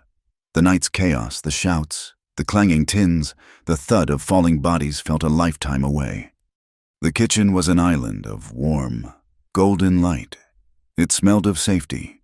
It smelled of hot iron, wood smoke, and the sharp, clean perfume of fresh ginger. Nora stood by the stove, her back to Elias. She was pouring boiling water over a small pile of ginger slices in a thick mug. Her hair, usually a practical knot, was pinned with a new, unfamiliar object. It was a comb, whittled from a pale, smooth piece of birch. Elias had made it. She had found it on the kitchen table 2 days ago. No note, no explanation, just the comb, its teeth sanded smooth, the handle fitting her palm as if he had measured it. It was the first purely beautiful, impractical thing she had owned in a decade. They were clearing the remnants of the supper they had eaten hours ago, before the battle. The meal felt like a different era. They worked in a new, shared rhythm. He would gather the plates, and she would take them. He would stack them, and she would wash. Now, he was drying the last heavy stew pot. He held the pot, and she held the dish towel, her hands reaching to take it from him. Their fingers brushed, his rough and calloused against her skin. which was damp and warm from the water. It was nothing, a simple, accidental contact. But neither of them moved. His hand lingered over hers, the dish towel a flimsy barrier between them. Her hand, which had been moving to take the pot, paused, resting against his. It was a touch that lasted a second.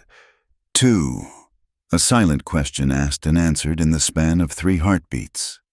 He let go of the pot, his hand grazing hers as he pulled away. He turned, leaning his back against the edge of the counter. The kitchen, which had always felt like her space, suddenly seemed very small. He cleared his throat. He was looking at his own boots, not at her. Nora. She finished drying the pot, her hands trembling. Just slightly, she placed it on the hook with a soft, metallic thud. Yes. That night, he said, his voice low and rough. When Cal was sick. When I came in. She stopped, her hands still. She did not turn. She knew what was coming. What I said to you. He pushed on, the words clumsy, like stones in his mouth. That I didn't hire you to be his mother. That was... He stopped, his frustration at his own lack of words palpable. He scrubbed his hand over his face. It was the words of a fool. It was fear. It was a lie. He finally looked up, his gaze meeting her reflection in the dark window pane. It was the cruelest thing I've ever said. And it was said to the one person who didn't deserve it. I am sorry, Nora, deeply. The apology hung in the warm, steam-filled air. It was absolute. It was real. Nora turned, slow. She leaned back against the sink, her hands gripping the wooden edge behind her. They faced each other across the small expanse of the room. I know what it was, she said, her voice quiet, but steady. It was the voice of a man who thought he was watching the last thing he loved die. She looked down at her own hands, at the strong, capable fingers that had held his child through the fever. When I first came here, she said, her gaze distant, remembering the cold, gray dust of her arrival. I didn't plan to stay. I never planned to stay. A place is just a place to work. Until the next one. She met his eyes again. I chose to stay for Cal. That first day, he needed me, and I needed to be needed. It was as simple as that. She paused, taking a breath. And then, she continued, a faint, sad smile touching her lips. I chose to stay for this kitchen. It was cold. It was dead. I brought it back. It was mine. A place where I made sense, where my hands, my body, it was all useful. It was all good. She saw his expression shift, saw the understanding dawn in his eyes. He knew what it meant for her to claim a space. Her smile faded. Her voice dropped to a near whisper. This was the last, most dangerous truth. And then, Elias, I just stayed for you. The confession was absolute. It was her entire heart, laid bare on the scrubbed kitchen table. It was the thing she had never, not once, said to another living soul. I want you. Elias's face tightened. He looked at her, at this magnificent, strong, honest woman, and he saw the terror in her eyes, the terror of her own admission. He saw the ghosts of all the men who had heard her worth and turned away. He pushed off the counter. He took one step toward her. And then he stopped. He took a small, deliberate half-step back. It was not a rejection. It was a revelation. He was not crowding her. He was not trapping her. He was not using her confession to pull her in. He was giving her the space. He was proving, in that one small, profound movement, that he was not the man his silence had made him with Lenora. He was offering her the freedom to move, the freedom to choose, the freedom to not be pulled into his grief. Nora's breath hitched. She saw the movement. She understood it. And because he had given her the space to retreat, she moved forward. She took one step, then another. The distance between them closed. She stopped an inch from his chest. She had to look up, just slightly, to meet his gaze. She could feel the heat radiating from his body. She could smell the faint, clean scent of lye soap, and the wool of his shirt, and the cold night air still clinging to him. He did not move. He waited. It was her choice. She lifted her hand, the one that had held the dish towel, the one that had held his son, and she laid it flat against his chest, over his heart. She could feel the steady, heavy thump-thump of it beneath her palm. It was so strong, so alive. He closed his eyes. Just for a second, a look of profound, aching relief passing over his features. He lifted his own hands, his movements slow, as if he were afraid of startling her. He didn't grab her. He didn't pull her. He gently, tentatively, cupped her face. His calloused thumbs brushed the curve of her cheekbones, a touch as light as a moth's wing. "Nora," he whispered, her name a prayer. He leaned in. The first kiss was not a kiss. It was a promise. His forehead came to rest against hers. They stood like that for a full minute, breathing the same air, their eyes closed. Two pillars finally, leaning on one another. Then he tilted his head.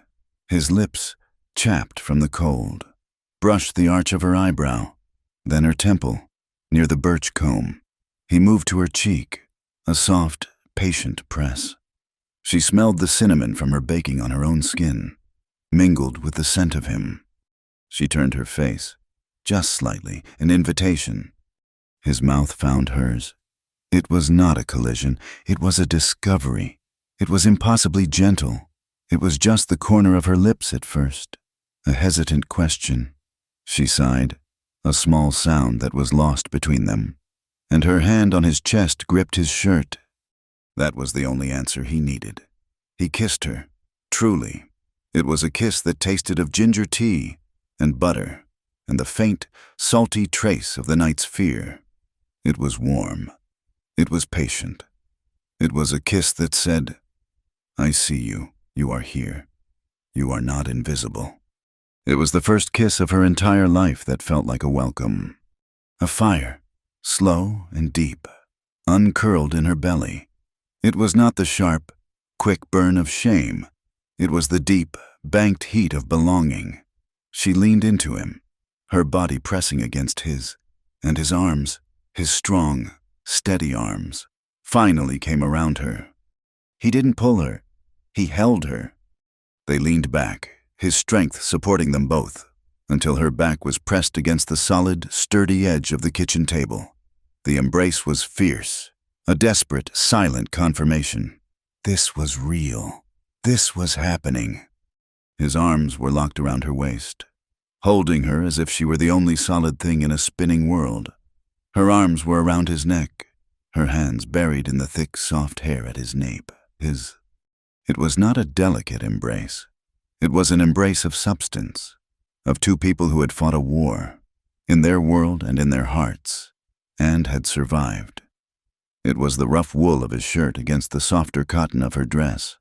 It was the solid, unyielding strength of his chest, and the full, soft strength of hers. It was a perfect fit. Their breathing was quick and short. He broke the kiss, burying his face in the curve of her neck, his breath hot against her skin. "Nora," he said again, his voice thick.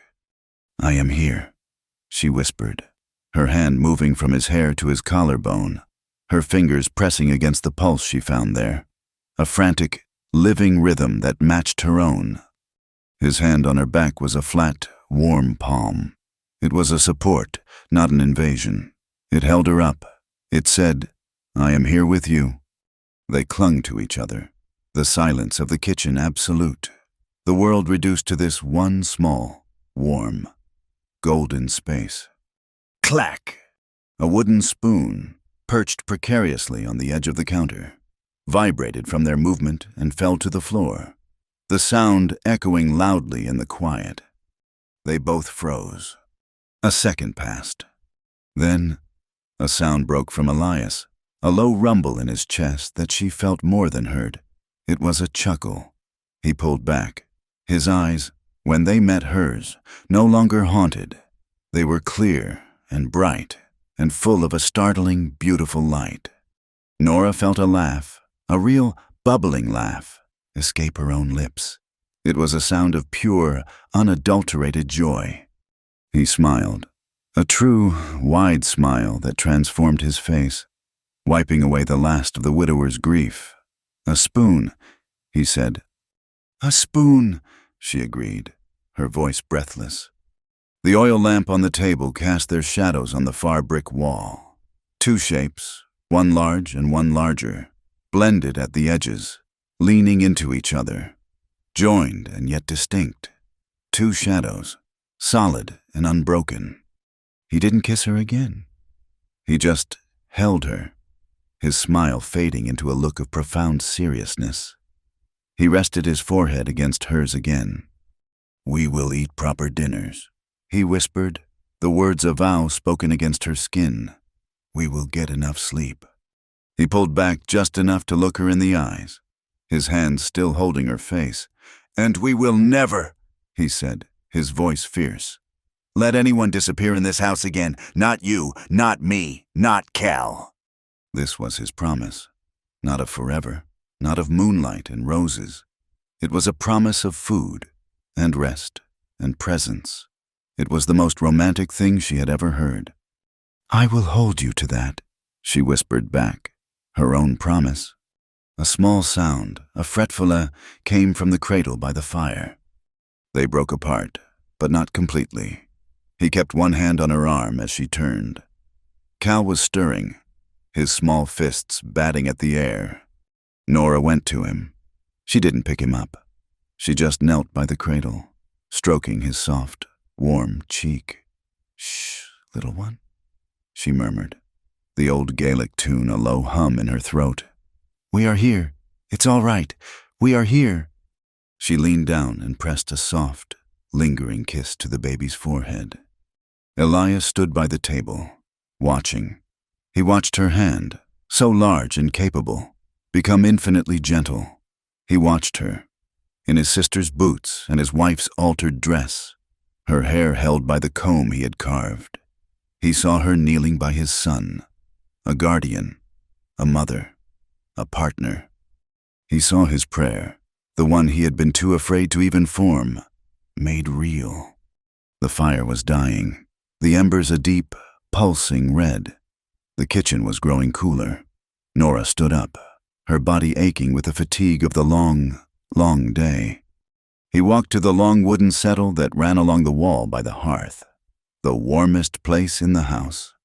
He retrieved a thick wool quilt from the chest at its foot. He didn't gesture to his room. He didn't gesture to hers. He simply sat down on the long, wide bench and held open the quilt, an invitation. Nora walked over. She sat down beside him, the hard wood solid beneath her.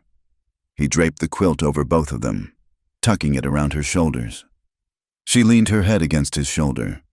He wrapped his arm around her, and his hand found hers, their fingers lacing together. It was not a night of passion. It was a night of peace. They slept there, on the hard bench, lulled by the dying fire and the quiet breathing of the child in the cradle. Two survivors, their hands clasped together, finally, at rest. The summons was delivered by a stunned-looking deputy sheriff who clearly felt he was delivering a personal insult. It was a single sheet of paper, thick with the self-important ink of the law, ordering Elias Thorne and one Miss Nora Quill to appear before the circuit judge in Bitterroot Basin. The petitioner Mrs.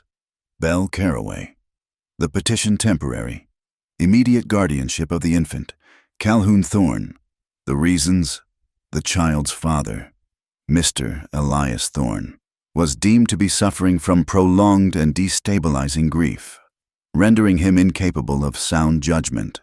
The child's primary caretaker, Miss Quill, was an unmarried woman of no standing or relation, whose transient and unsuitable influence poses a risk to the boy's moral and physical development. It was a declaration of war, signed, sealed, and sanctioned by the county. Elias read it and turned a color Nora had only seen in dead, winter-choked trees. She's trying to take him, he whispered. She's trying to take my son. No, Nora said, her voice a low, steady hum that cut through his panic. She was wiping flour from her hands onto her apron. She is trying to win. They are two different things. Elias looked at her, uncomprehending. It's Pike, he said, the paper rattling in his hand. This is Luther Pike. He couldn't get the land, so he's coming for the boy. He is, Nora agreed, her voice flat. He is using Mrs. Carraway, and she is using him. They believe we are weak. They believe you are broken, and that I am unsuitable. She hung the apron on its hook. We will have to show them otherwise. The morning of the hearing. Elias stood in the kitchen, his hands fumbling with the buttons of his one good shirt. He was a man drowning in the past. He saw another fight he was about to lose through silence, through inaction. He went to the small box on the mantel, the one he had opened only for Nora. He took something from it. It was small and dark with tarnish. He walked over to her. She was pinning her hair, not with the birch comb, but with simple, invisible pins.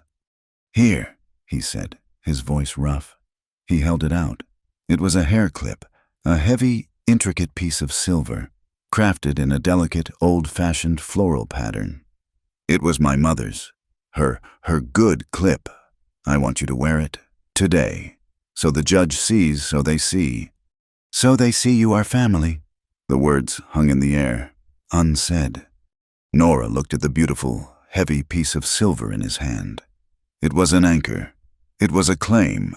It was a shield he was asking her to carry for him. She gently, very gently, closed his fingers back over the clip. It's beautiful, Elias, she said, her voice so soft it ached. But it's not mine to wear. Nora, please, for me. No, she said, just as gently, but with a finality that brooked no argument. It is a clip for a wife, or a mother, or a sister. I am your cook. I am your friend. I am the woman you kissed in your kitchen. She met his pleading eyes. When you are not afraid to stand in the light and call me your family, then the clip will belong to me. But I will not wear it into that courtroom as a costume. His face fell, but he nodded. He understood. She was refusing to let him hide behind her, or her behind a piece of silver. They would walk in as what they were. The hearing was not held in a grand courthouse, but in the largest room of the Bitterroot Basin Town Hall. It was packed. Word had spread like wildfire. This was not just a custody hearing. It was a battle for the soul of the valley. On one side sat Belle Carraway, dressed in a modest, tasteful gray, her face a mask of genteel concern. Beside her sat Luther Pike, his hands folded over his ample stomach, his expression one of civic duty. On the other side sat Elias Thorne, his face pale and set, his hands clasped so tightly his knuckles were white. Beside him sat Nora Quill. She had not, as Belle expected, tried to dress the part of a refined lady. She wore her best work dress, the dark blue wool, mended and clean. She wore the boots. Her hair was pinned back, neat and severe. She was not a lady of leisure. She was, as Belle had so clearly pointed to, a cook, and she had brought her tools.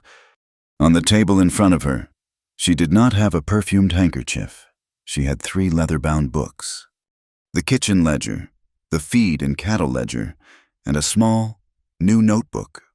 Judge H.O. Stone was a man who had seen too much snow and too many liars. He was bald, with a face like a worn saddle, and he peered over his spectacles with a look of profound impatience. Let's get on with this, Mrs. Carraway. You've made a serious petition. The court requires more than concerns. Present your case. Belle was smooth. She was a river of polished stones. She spoke of Elias's tragic decline, his reclusive nature, his inability to manage his own affairs, as evidenced by the near loss of his ranch. She spoke of the baby, of his critical developmental years. And then, Belle said, her voice dropping to a sympathetic hush, There is the matter of Miss Quill. She did not look at Nora. A woman of unknown origin, a transient, a person who, by her own admission, is a hired cook. Is this a suitable maternal influence? Your Honor, a woman of that size and of that background. And what background is that?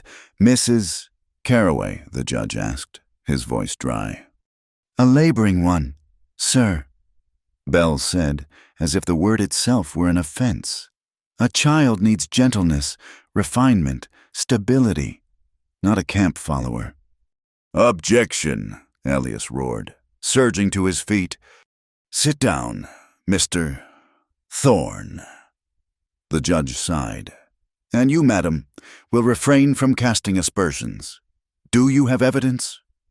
I have the evidence of my own eyes, Bell said, and the concern of this entire community. I see. The judge said, Miss Quill, your response. Nora stood. The room went silent. She did not look at Bell. She addressed the judge. Your Honor, I am not a maternal influence. I am a cook, Mrs. Caraway is correct on that point. Bell's lips twitched in a small, triumphant smile. But as the cook, Nora continued, it is my job to manage the provisions, and that includes the health of the household. This, she said, pushing the small, new notebook forward, is my evidence. Judge Stone put on his spectacles and took the book. He opened it. That is a log, Nora said, her voice clear and carrying to the back of the room. It is a record of Mr. Calhoun Thorne's provisions. The judge turned a page. His eyebrows shot up. It details every feeding, the time, the amount. Nora said, and on the back page, Your Honor, is his weight, weighed every Tuesday on the kitchen's flour scale. When I arrived at Thorn Creek 11 weeks ago, Mr. Thorne's child weighed 7 pounds and 1 ounce. He was failing. As of this past Tuesday, he weighs 14 pounds and 2 ounces. A gasp rippled through the room. A baby's weight doubled. That was not neglect. That was a miracle. And this, Nora said, sliding a folded paper across the table, is a signed statement from Dr. Agnes Merritt, whom I visited in Larkspur yesterday. She examined Cal. Her words are, I believe, a remarkable and robust recovery from severe malnutrition. She calls his current health excellent. Belle Caraway's smile was gone. I am not a refined woman, Nora said, her voice gaining strength. But I know how to make a child grow. I know how to keep him warm. I know how to keep him alive. She is more than that. Judge, a voice called from the back. Maeve O'Rourke stood up, her hands twisting in her apron. I was there, the night of the fever. That child was leaving. His lungs were seizing, and Mr. Thorne, he was beside himself. It was Nora who sat with him, who made the ginger steam, who did not sleep for 2 nights. She did not do it for pay. She did it because it was right. And that ain't all, another voice. Sheriff Boone stood up, his hat in his hand. Your Honor, this petition cites Mr. Thorne's inability to manage his affairs. Well, 2 weeks ago, Barrett Cole and his whole outfit were arrested. They were stealing Mr. Thorne blind. The U.S. Marshal has them now. He pointed a thick finger at Nora. And she is the one who figured it out. She found the leak in his ledgers. She made the plan, the paper lanterns, the tin cans. She did it. She saved that ranch. And she did it without a single shot fired. I've never seen anything like it. Unsuitable influence, sir. I wish the whole damn valley was as unsuitable as Miss Quill. The room was buzzing. Luther Pike's face was a mottled, furious red. Belle Caraway saw it all slipping away. She stood, her voice high and sharp with venom. This is absurd. She is a cook, a hired girl who... I am the one who was there. Nora interrupted, her voice not loud, but it silenced the room. She turned, and for the first time she looked directly at Belle, I am the one who was there when the fire was dead embers and the milk was spilled. I was there when the fever hit at 3 in the morning. I was there when the ledgers didn't add up, and I was there when the writers came. She held Belle's gaze. You, Mrs. Caraway, have been at church socials, making observations. You say I am just a cook. You are right, but a cook knows the difference between an empty promise and a full belly. I have provided the full belly. She sat down. The silence was deafening. Mr. Thorne, the judge said, his voice quiet. Do you have anything to add? Elias stood up. He did not look at the judge. He did not look at Belle. He looked at Nora, at her strong, straight back. Yes, Your Honor, I do. He turned to the courtroom, to the entire town of Larkspur Ridge. You all know me. You all knew you knew my wife. Lenora, you know she passed. What you don't know is that I helped her. A horrified murmur swept the room. Not with my hands, he said, his voice thick with a pain that was still raw. With my silence. My wife, she wanted to be small. She wanted to be refined. She wanted to please people like Mrs. Caraway. And she began to defade, to disappear. She starved herself. And I stood by. I never told her she was enough. I never told her to eat. I never told her I loved her just as she was. I was a coward. I was afraid of all this, of what people would say, and my silence, it cost her her life. I have lived with that. That is the grief Mrs. Caraway speaks of, and she is right. I was unbalanced. He paused and took a shuddering breath. He turned to Nora. And then she came, this woman, this cook, and she did not let me be silent. She fed my son. She saved my ranch. She stood up to fever, and she stood up to rustlers, and she stood up to me, in my own kitchen, and she told me the truth. He faced the judge.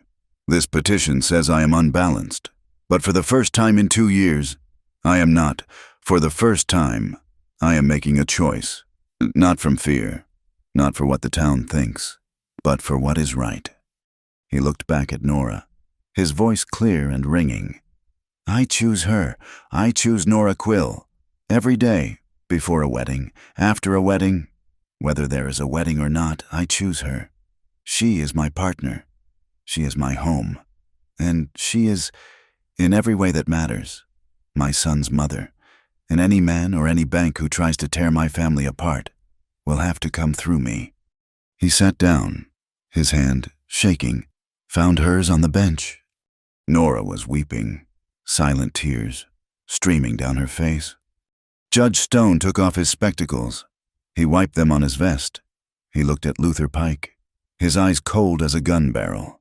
He looked at Belle Caraway, who was staring at Elias, her face a mask of pure reptilian shock. Then he looked at the bench. He saw Elias, a man who had just ripped his own chest open in public. And he saw Nora, her back still straight, her hand in his. And then he looked at Cal.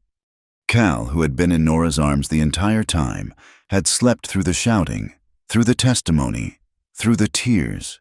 He was asleep on her shoulder, his small, full-moon face a picture of perfect, rosy, well-fed peace. The judge banged his gavel. Once. Petition denied. The words cracked like a rifle shot. This court finds no evidence of neglect. It finds, in fact, evidence of the precise opposite. It finds evidence of courage and of care. He then fixed his gaze on Luther Pike. And this court cautions the First Wyoming Bank and Trust. Using a personal crisis to attempt to unreasonably force a debt is a practice this court finds distasteful. I will be reviewing your ledgers, Mr. Pike, and this ranch's loan, closely. Pike looked like he had been struck. Case dismissed. For a second, there was silence. Then, from the back, Maeve O'Rourke began to clap. Just a few sharp claps. Then Sheriff Boone joined in, and then the ranch hands, and then the Reverend's wife. Within 10 seconds, the entire room, save for Belle and Pike, was filled with a ragged, thunderous, healing round of applause. Just then, as if on cue, the bell in the church tower next door began to toll the noon hour, its deep, bronze bong ringing out over the applause, a sound not of judgment, but of celebration. Belle Carroway stood.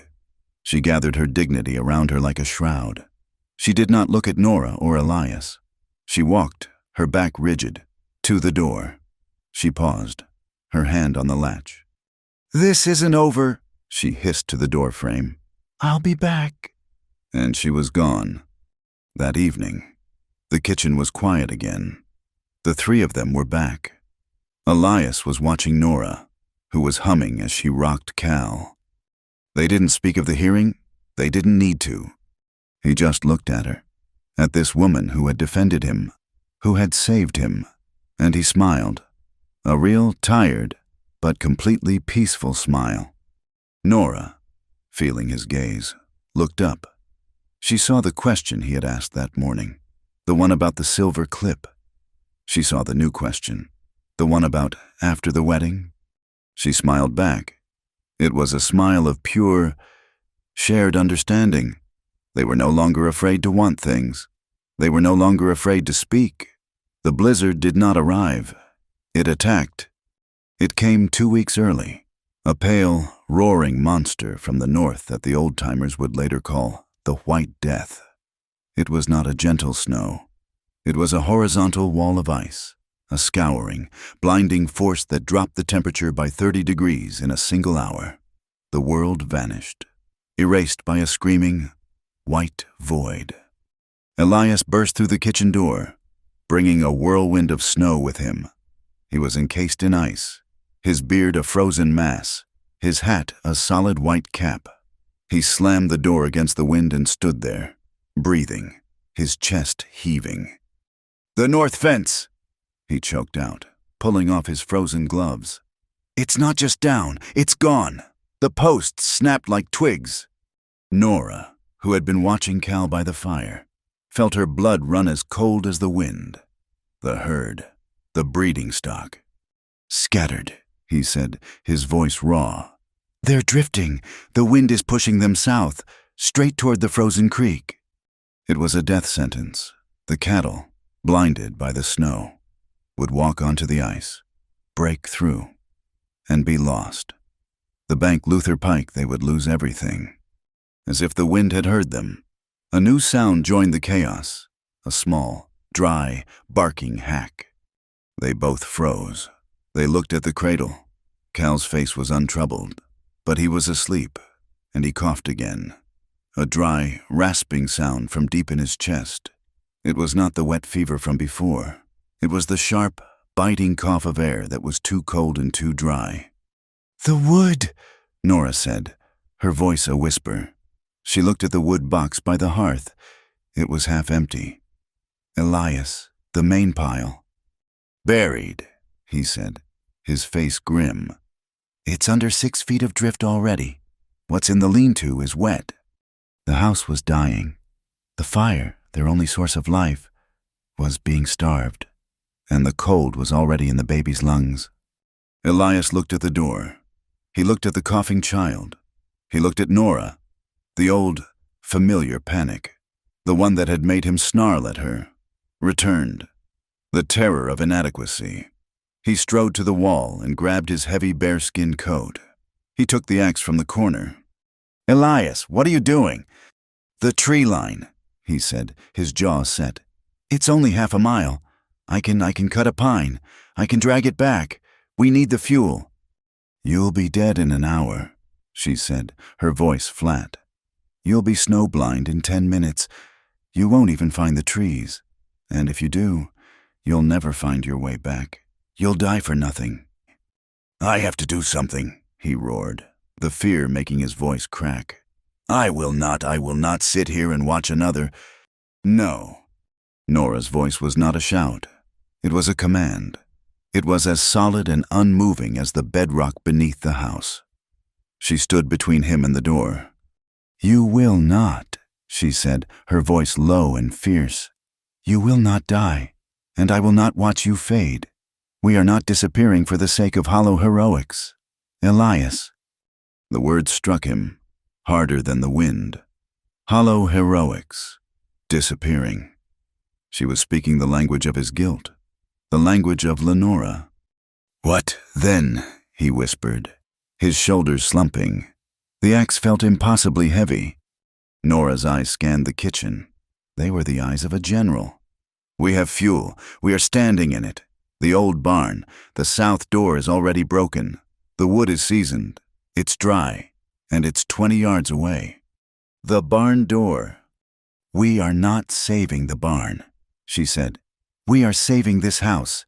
We are saving him. She pointed to Cal. We will bring the doors in, one piece at a time. We'll use your axe to break them up. Here, by the fire. Her mind was moving, quick as lightning. And we are not heating the whole house. We are making a fortress. She pointed to the ceiling. Get the ropes from the pantry, the ones for the feed sacks. We'll string them from the mantel to the back of the chairs. We'll use the quilts, all the blankets. We'll build a tent, a small room, right here by the hearth. We will live in that space, all of us. Elias stared. Then a new light, not of panic, but of purpose, came into his eyes. He dropped the bearskin coat. He nodded. For 2 hours, they worked. They fought the wind for every step, dragging the 3 massive, ancient barn doors, one by one, from the lean-to into the kitchen, the wind screaming at their backs, trying to steal the wood from their hands. They built the fortress. They strung the ropes. They hung the heavy quilts and the wool blankets, creating a small, warm cave of fabric around the fireplace. The wind shrieked outside, but inside their tent, the air grew still, warm, and blessedly quiet. The house grew dark as the snow climbed the windows, but the small space by the fire was bright. The siege began. Nora took charge of the fire and the food. She was a master of economy. She put the last of the beef bones and some dried vegetables into a pot, simmering it for hours to make a rich, hot broth that would keep their strength up. She kept the kettles steaming, filling their small fabric room with warm, moist air to ease Cal's barking cough. Elias, his hollow heroics abandoned, took on the simple, vital task of fanning the flames. He sat on the floor, his long legs folded, and with a piece of cardboard, he gently, rhythmically, fanned the embers, keeping the fire hot but not wasteful, making every piece of the broken barn door last. Cal slept in his cradle, inside the tent with them. The cough eased. At one point, in the deep, howling blackness of the first night, Elias looked at the child. He started to speak, his voice a low, rough murmur. Out of the cradle, endlessly rocking out of the madman's, he faltered, the words lost. What is that? Nora whispered, ladling broth into a mug. A poem, he said, his face illuminated by the flames. Something my mother used to read. Walt Whitman. I can't remember the rest, just that endlessly rocking. He looked at Cal, and then at her. He was not a hero. He was a man, fanning a fire, reciting a broken poem for his son. And in that moment, Nora's heart ached with a love so fierce it felt like a physical pain. The wind sounded like wolves. The roof groaned under a weight it was never meant to bear. The next morning, the world was gone. The windows were white. They were buried. A new sound, a furious pounding, thump, thump, thump. Elias grabbed the axe. Elias Thorne, you in there. It was a shout, muffled by the snow. Boone! Elias yelled. He used the axe handle to smash the ice off the back door latch and ripped it open. A wall of snow fell in, followed by 2 figures. Sheriff Boone and Maeve O'Rourke. They were covered in ice, their faces raw. Boone was holding a shotgun. Maeve was holding a basket. We figured, Boone said, shaking snow from his hat. We saw the smoke stop last night, then start again. Figured you were running low. The town, Elias stammered. Is buried, Maeve said, her voice sharp, but her eyes kind. She pushed the basket at Nora. "The Reverend's wife sent a ham, and I brought some flour. My larder is small, but it's close. We're pooling. You see, the whole street." Nora looked at her. The community she had fed was now feeding her. "Come in," she said. "Get to the fire." They huddled in the blanket fortress. It was now crowded. Boone, Elias, Maeve, Nora, and the baby. Nora took command. She was in her kitchen. She portioned the ham. She mixed the flour with water and fried flatbread on the hearth. She was not just a survivor. She was a provider. She was the center of the storm. "The roof," Boone said, looking up as a terrible creak echoed from above. "The weight." "The last door," Elias said to Nora. "We need the last door. It's the thickest one." They left the tent. The kitchen was arctic. They went to the last door, half buried in the snow from the back door avalanche. It was heavy and slick with ice. "Together," Elias said. "On 3. They pulled. The door was frozen to the floor. "Again," he yelled. Nora put her back into it, her boots slipping on the icy floor. She gave a final, desperate heave. The ice broke. The door slid free. And she cried out. It was a sharp, biting sound. She crumpled, her hand grabbing her leg. "My ankle," she gasped, her face white with pain. I think it's twisted." Elias was across the room before her cry had faded. He didn't ask. He didn't hesitate. He scooped her up. He lifted her, all of her, as if she weighed nothing at all. His arms scooping under her back and knees with a strength that was both desperate and tender. He carried her, his face a mask of terrible concern, and placed her gently on the long settle bench inside the fortress. "Maeve, the hot water," he commanded. He knelt. He slid her boot off, his touch surprisingly gentle. Her ankle was already swelling, a dark, angry purple against her pale skin. He said nothing. He ripped a clean dish towel in 2. He soaked one half in the steaming kettle, the other in a bucket of snow. He wrapped her ankle, his large, rough hands working with a surgeon's focus. He bound the splint he'd made from a piece of kindling, his touch firm. He looked up at her. Their faces were inches apart, lit by the fire. He didn't need to speak. His eyes, raw with fear and a fierce, protective love, said everything. He was not going to let her disappear. The second night was worse. The wind returned, angrier. The house groaned. They sat in the tent, taking turns sleeping, the 5 of them, a small, warm knot of humanity against the ice. It was 3 in the morning. Nora was dozing, her splinted foot propped on a pillow, when she heard it. Clank-a-tink. Her eyes snapped open. She grabbed Elias's arm. "Listen." Tink, tink, clank. It was the tin can alarm, the one from the raid, the one she'd never taken down. "A branch," Maeve whispered, her eyes wide. "No," Boone said, grabbing his shotgun. "There's no branches. Someone's in the yard." Elias put his finger to his lips. He moved to the back door. The axe in his hand, Boone was beside him. "Who's out there?" Boone yelled, his voice muffled by the door. A muffled cry, thin and desperate, came back. "Help, please, Mr. Thorne, it's me. It's Finn." Elias and Boone looked at each other. Elias ripped the door open. A figure, more a statue of ice than a man, fell into the room. It was Finn Lockhart. He was half frozen, his face blue, his horse, a shadow of misery. Standing behind him. I, he stammered, his teeth chattering so hard he could barely speak. "Get him to the fire! Maeve!"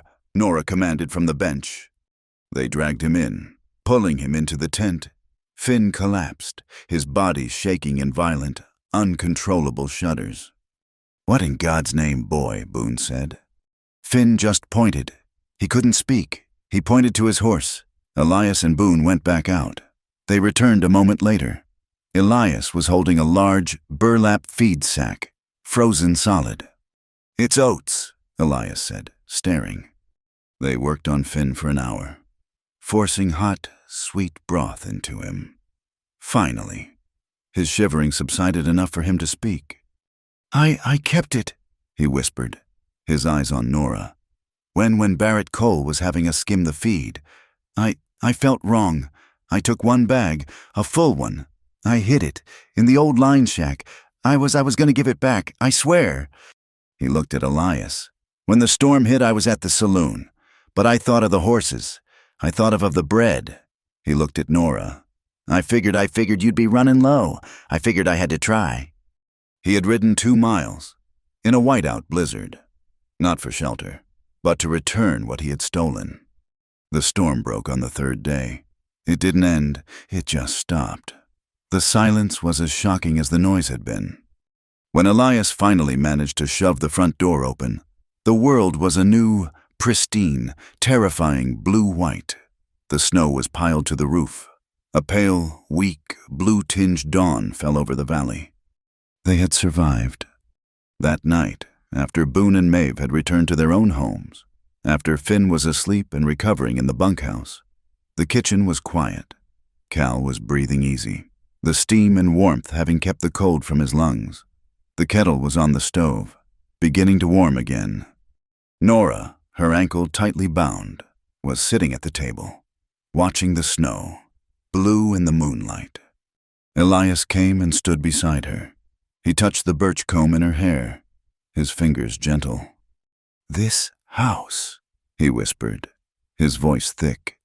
"It breathes because of you." Nora closed her eyes.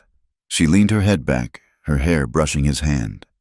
"No, Elias," she said, her voice soft but sure. "It breathes because we are eating and resting and loving properly." She turned, her face tilted up to his. He leaned down. They sat there for a long time, the tea growing cold, the fire burning low, the child sleeping. Their foreheads touched. It was a promise, spoken in silence. It was enough. The morning was sharp and clean and blindingly bright. The blizzard had left the world newborn, scoured clean and wrapped in a blanket of impossible, brilliant white. The sky was a deep, aching, cloudless blue.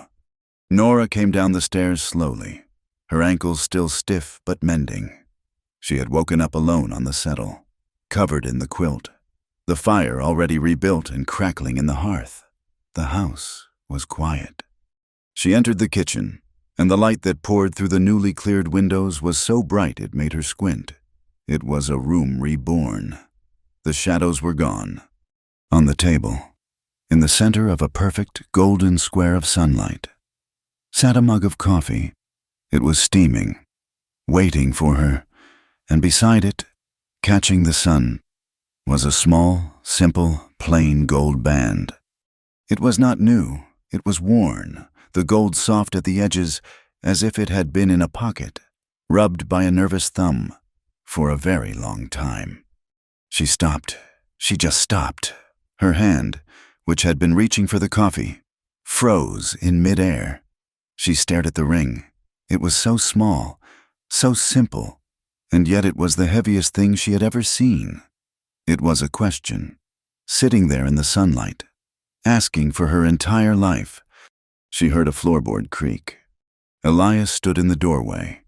He was holding Cal, who was bundled in a blanket, his small face rosy from sleep. Elias was not the grim rancher she had first met. He was not the panicked father by the cradle. He was not even the fierce partner who had stood up in court. He was just a man, his hair damp and combed, his shirt tucked in, his eyes wide with a deep, profound, and terrified hope. He stood there, awkward and silent, waiting. He had put the ring on the table and run, afraid to watch her see it, and now he had forced himself to return. Nora's heart, which had faced down fevers and rustlers and blizzards, felt like it was going to burst through her chest. She didn't cry. She didn't gasp. A slow, warm, wondrous smile spread across her face, a smile of such pure, uncomplicated joy that it lit her from the inside out. She looked from the ring to his terrified face. "I will," she said, her voice a little breathless, a little shaky. "On one condition." His face tensed. "Anything." "I'll do the cooking," she said, her smile turning into a tease. "But after the wedding you have to wash the dishes." It was such a simple, practical, Nora thing to say that the terror in Elias's face shattered. A choked sound came out of him. It was a laugh. He laughed. A deep, true, rumbling sound of pure relief that made Cal jump in his arms. He walked toward her. He did not hand her the ring. He handed her the baby. She took Cal, settling him on her hip.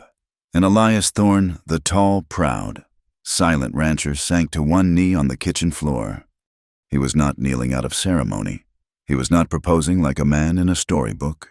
He was kneeling, his head bowed, because her laugh had undone him, had broken the last of his pride and his fear, and he couldn't stand. He took her left hand, the one that wasn't holding the baby. His own hand, when he brought it up, was trembling, a visible, violent tremor that betrayed the calm of his words. He picked up the plain gold band. He looked up at her, his eyes shining. "Nora Quill," he said, his voice thick. You saved us. You saved me. Will you stay? Will you be my wife?" "I'll stay," she whispered, her other hand coming to rest on his bowed head, her fingers threading into his hair. "I'll be your wife, and we'll wash the dishes together." He slid the ring onto her finger. It was warm from the sun. It fit as if it had been made for her. He stayed there for a long moment, kneeling before her, his head against her waist, her hand on his head, the baby on her hip. A perfect, strange, and unbreakable trinity. Life, which had been suspended, rushed back in. The kitchen, once a cold tomb, was now loud. It was filled with the sound of the wooden spoon clattering in the oatmeal pot. It was filled with the sound of Cal, who, fascinated by his father's beard, would shriek with delight as he fisted it in his small hand. It was filled with the sound of Elias's low laugh and Nora's rich one. The ring was a part of her. When she kneaded bread, it became dusted with flour. When she washed clothes, it was slick with soap. And one afternoon, while she was hanging the heavy, wet linens on the line, the sun was hot, and she paused to wipe the sweat from her forehead. She used the back of her ring hand. The sun caught the gold, a bright, defiant flash. She was no longer hiding. She was not hiding her hand, or her body, or her heart. The revenge arc was complete. It had not ended with a gunshot. It had not ended with a shout. Nora Quill's revenge on a world that said, "No one wants a fat girl." Was this a thriving ranch, a healthy, laughing child, and a husband who loved her, not in spite of her substance, but for it? It was a revenge of a life lived fully, beautifully, and without apology. The rest of the valley settled around their new reality. Sheriff Boone, in his meticulous way, closed the ledger on the Thorn Creek affair. He wrote a final entry, "Case of rustling closed. Barrett, Cole, and Associates transferred to territorial prison." Noted the stability of the valley was secured not by force of arms, but by the diligence of one kitchen. A good cook, it seems, is better than a good deputy.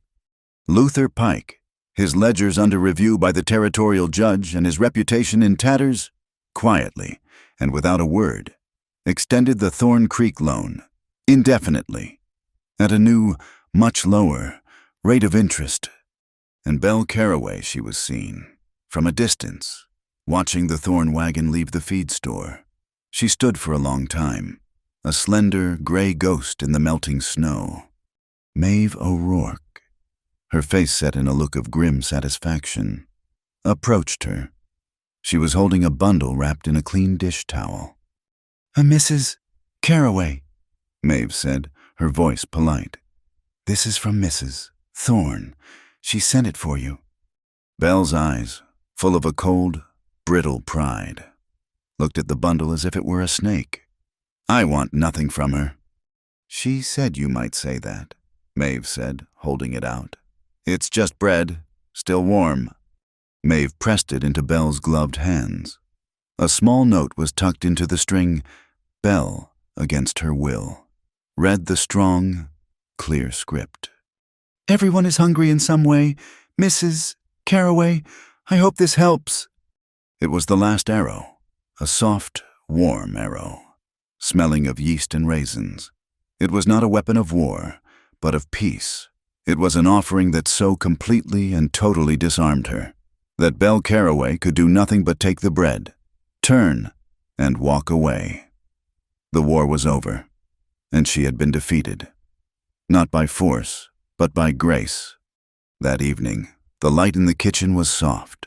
Cal was in his cradle by the fire, fast asleep.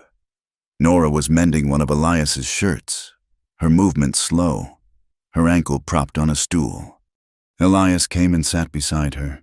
He was holding something. It was the heavy, tarnished, silver hair clip, his mother's. He didn't speak. He just held it. He looked at Nora, and then at his sleeping son.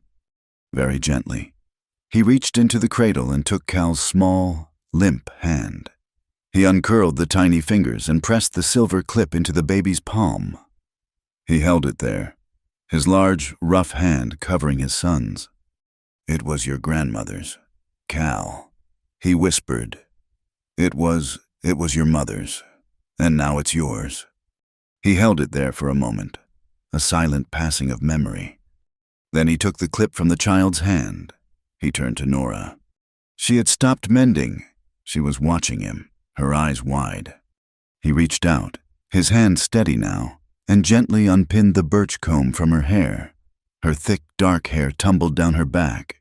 He gathered it, his fingers strong and sure, and with a tenderness that still made her breath catch, he fastened the heavy silver clip, seating it firmly. It was cool against her warm skin. It was heavy. It was a promise. "Now," he whispered, his voice thick, "now it belongs to the family." She lifted her hand, the one with the plain gold band, and touched the silver. She finally, truly, understood. She was not a replacement. She was not an imposter. She was the new foundation. She stood, her ankle feeling stronger, and walked to the open kitchen door. The night air was cool, but no longer biting. It carried the smell of the horses in the barn, of the thawing earth, and of the bread she had baked that afternoon. Elias came to stand behind her, his arms wrapping around her waist, pulling her back against his chest. He was so warm, so solid. "Elias," she said, her voice a low murmur, leaning her head back against his shoulder. "I'm here." "Never again," she said. "Promise me. Never let anyone, not Cal, not me, not you, disappear, just to please the eyes of the world." He pressed his lips to her hair, just above the silver clip. "I will cook," he vowed, his voice a low rumble against her back. "I will wash the dishes, and I will listen. I promise." She smiled, closing her eyes. "From the cradle." They heard Cal's sigh in his sleep, and from Nora, so quiet it was barely a breath, came the low, ancient, healing sound of the Gaelic lullaby. The camera of our story pulls back, leaving them there in the doorway.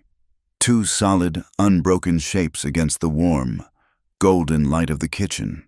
It pulls back, past the tin can alarms, now silent on their strings, past the barn, past the mended fences, and up into the vast, clear, Wyoming night. This was a story where the stray bullets were rare, but the aim of the heart was true. And it was a story that proved, in the end, that the most beautiful, most profound, and most lasting revenge is to live, and to live well. Thank you for listening to this story. We'd love to know where you're tuning in from, so please drop a comment below. Share your thoughts, and let's connect. Be sure to subscribe to Wild West Stories 1850 like this video, and give it a hype to help this story reach even more listeners.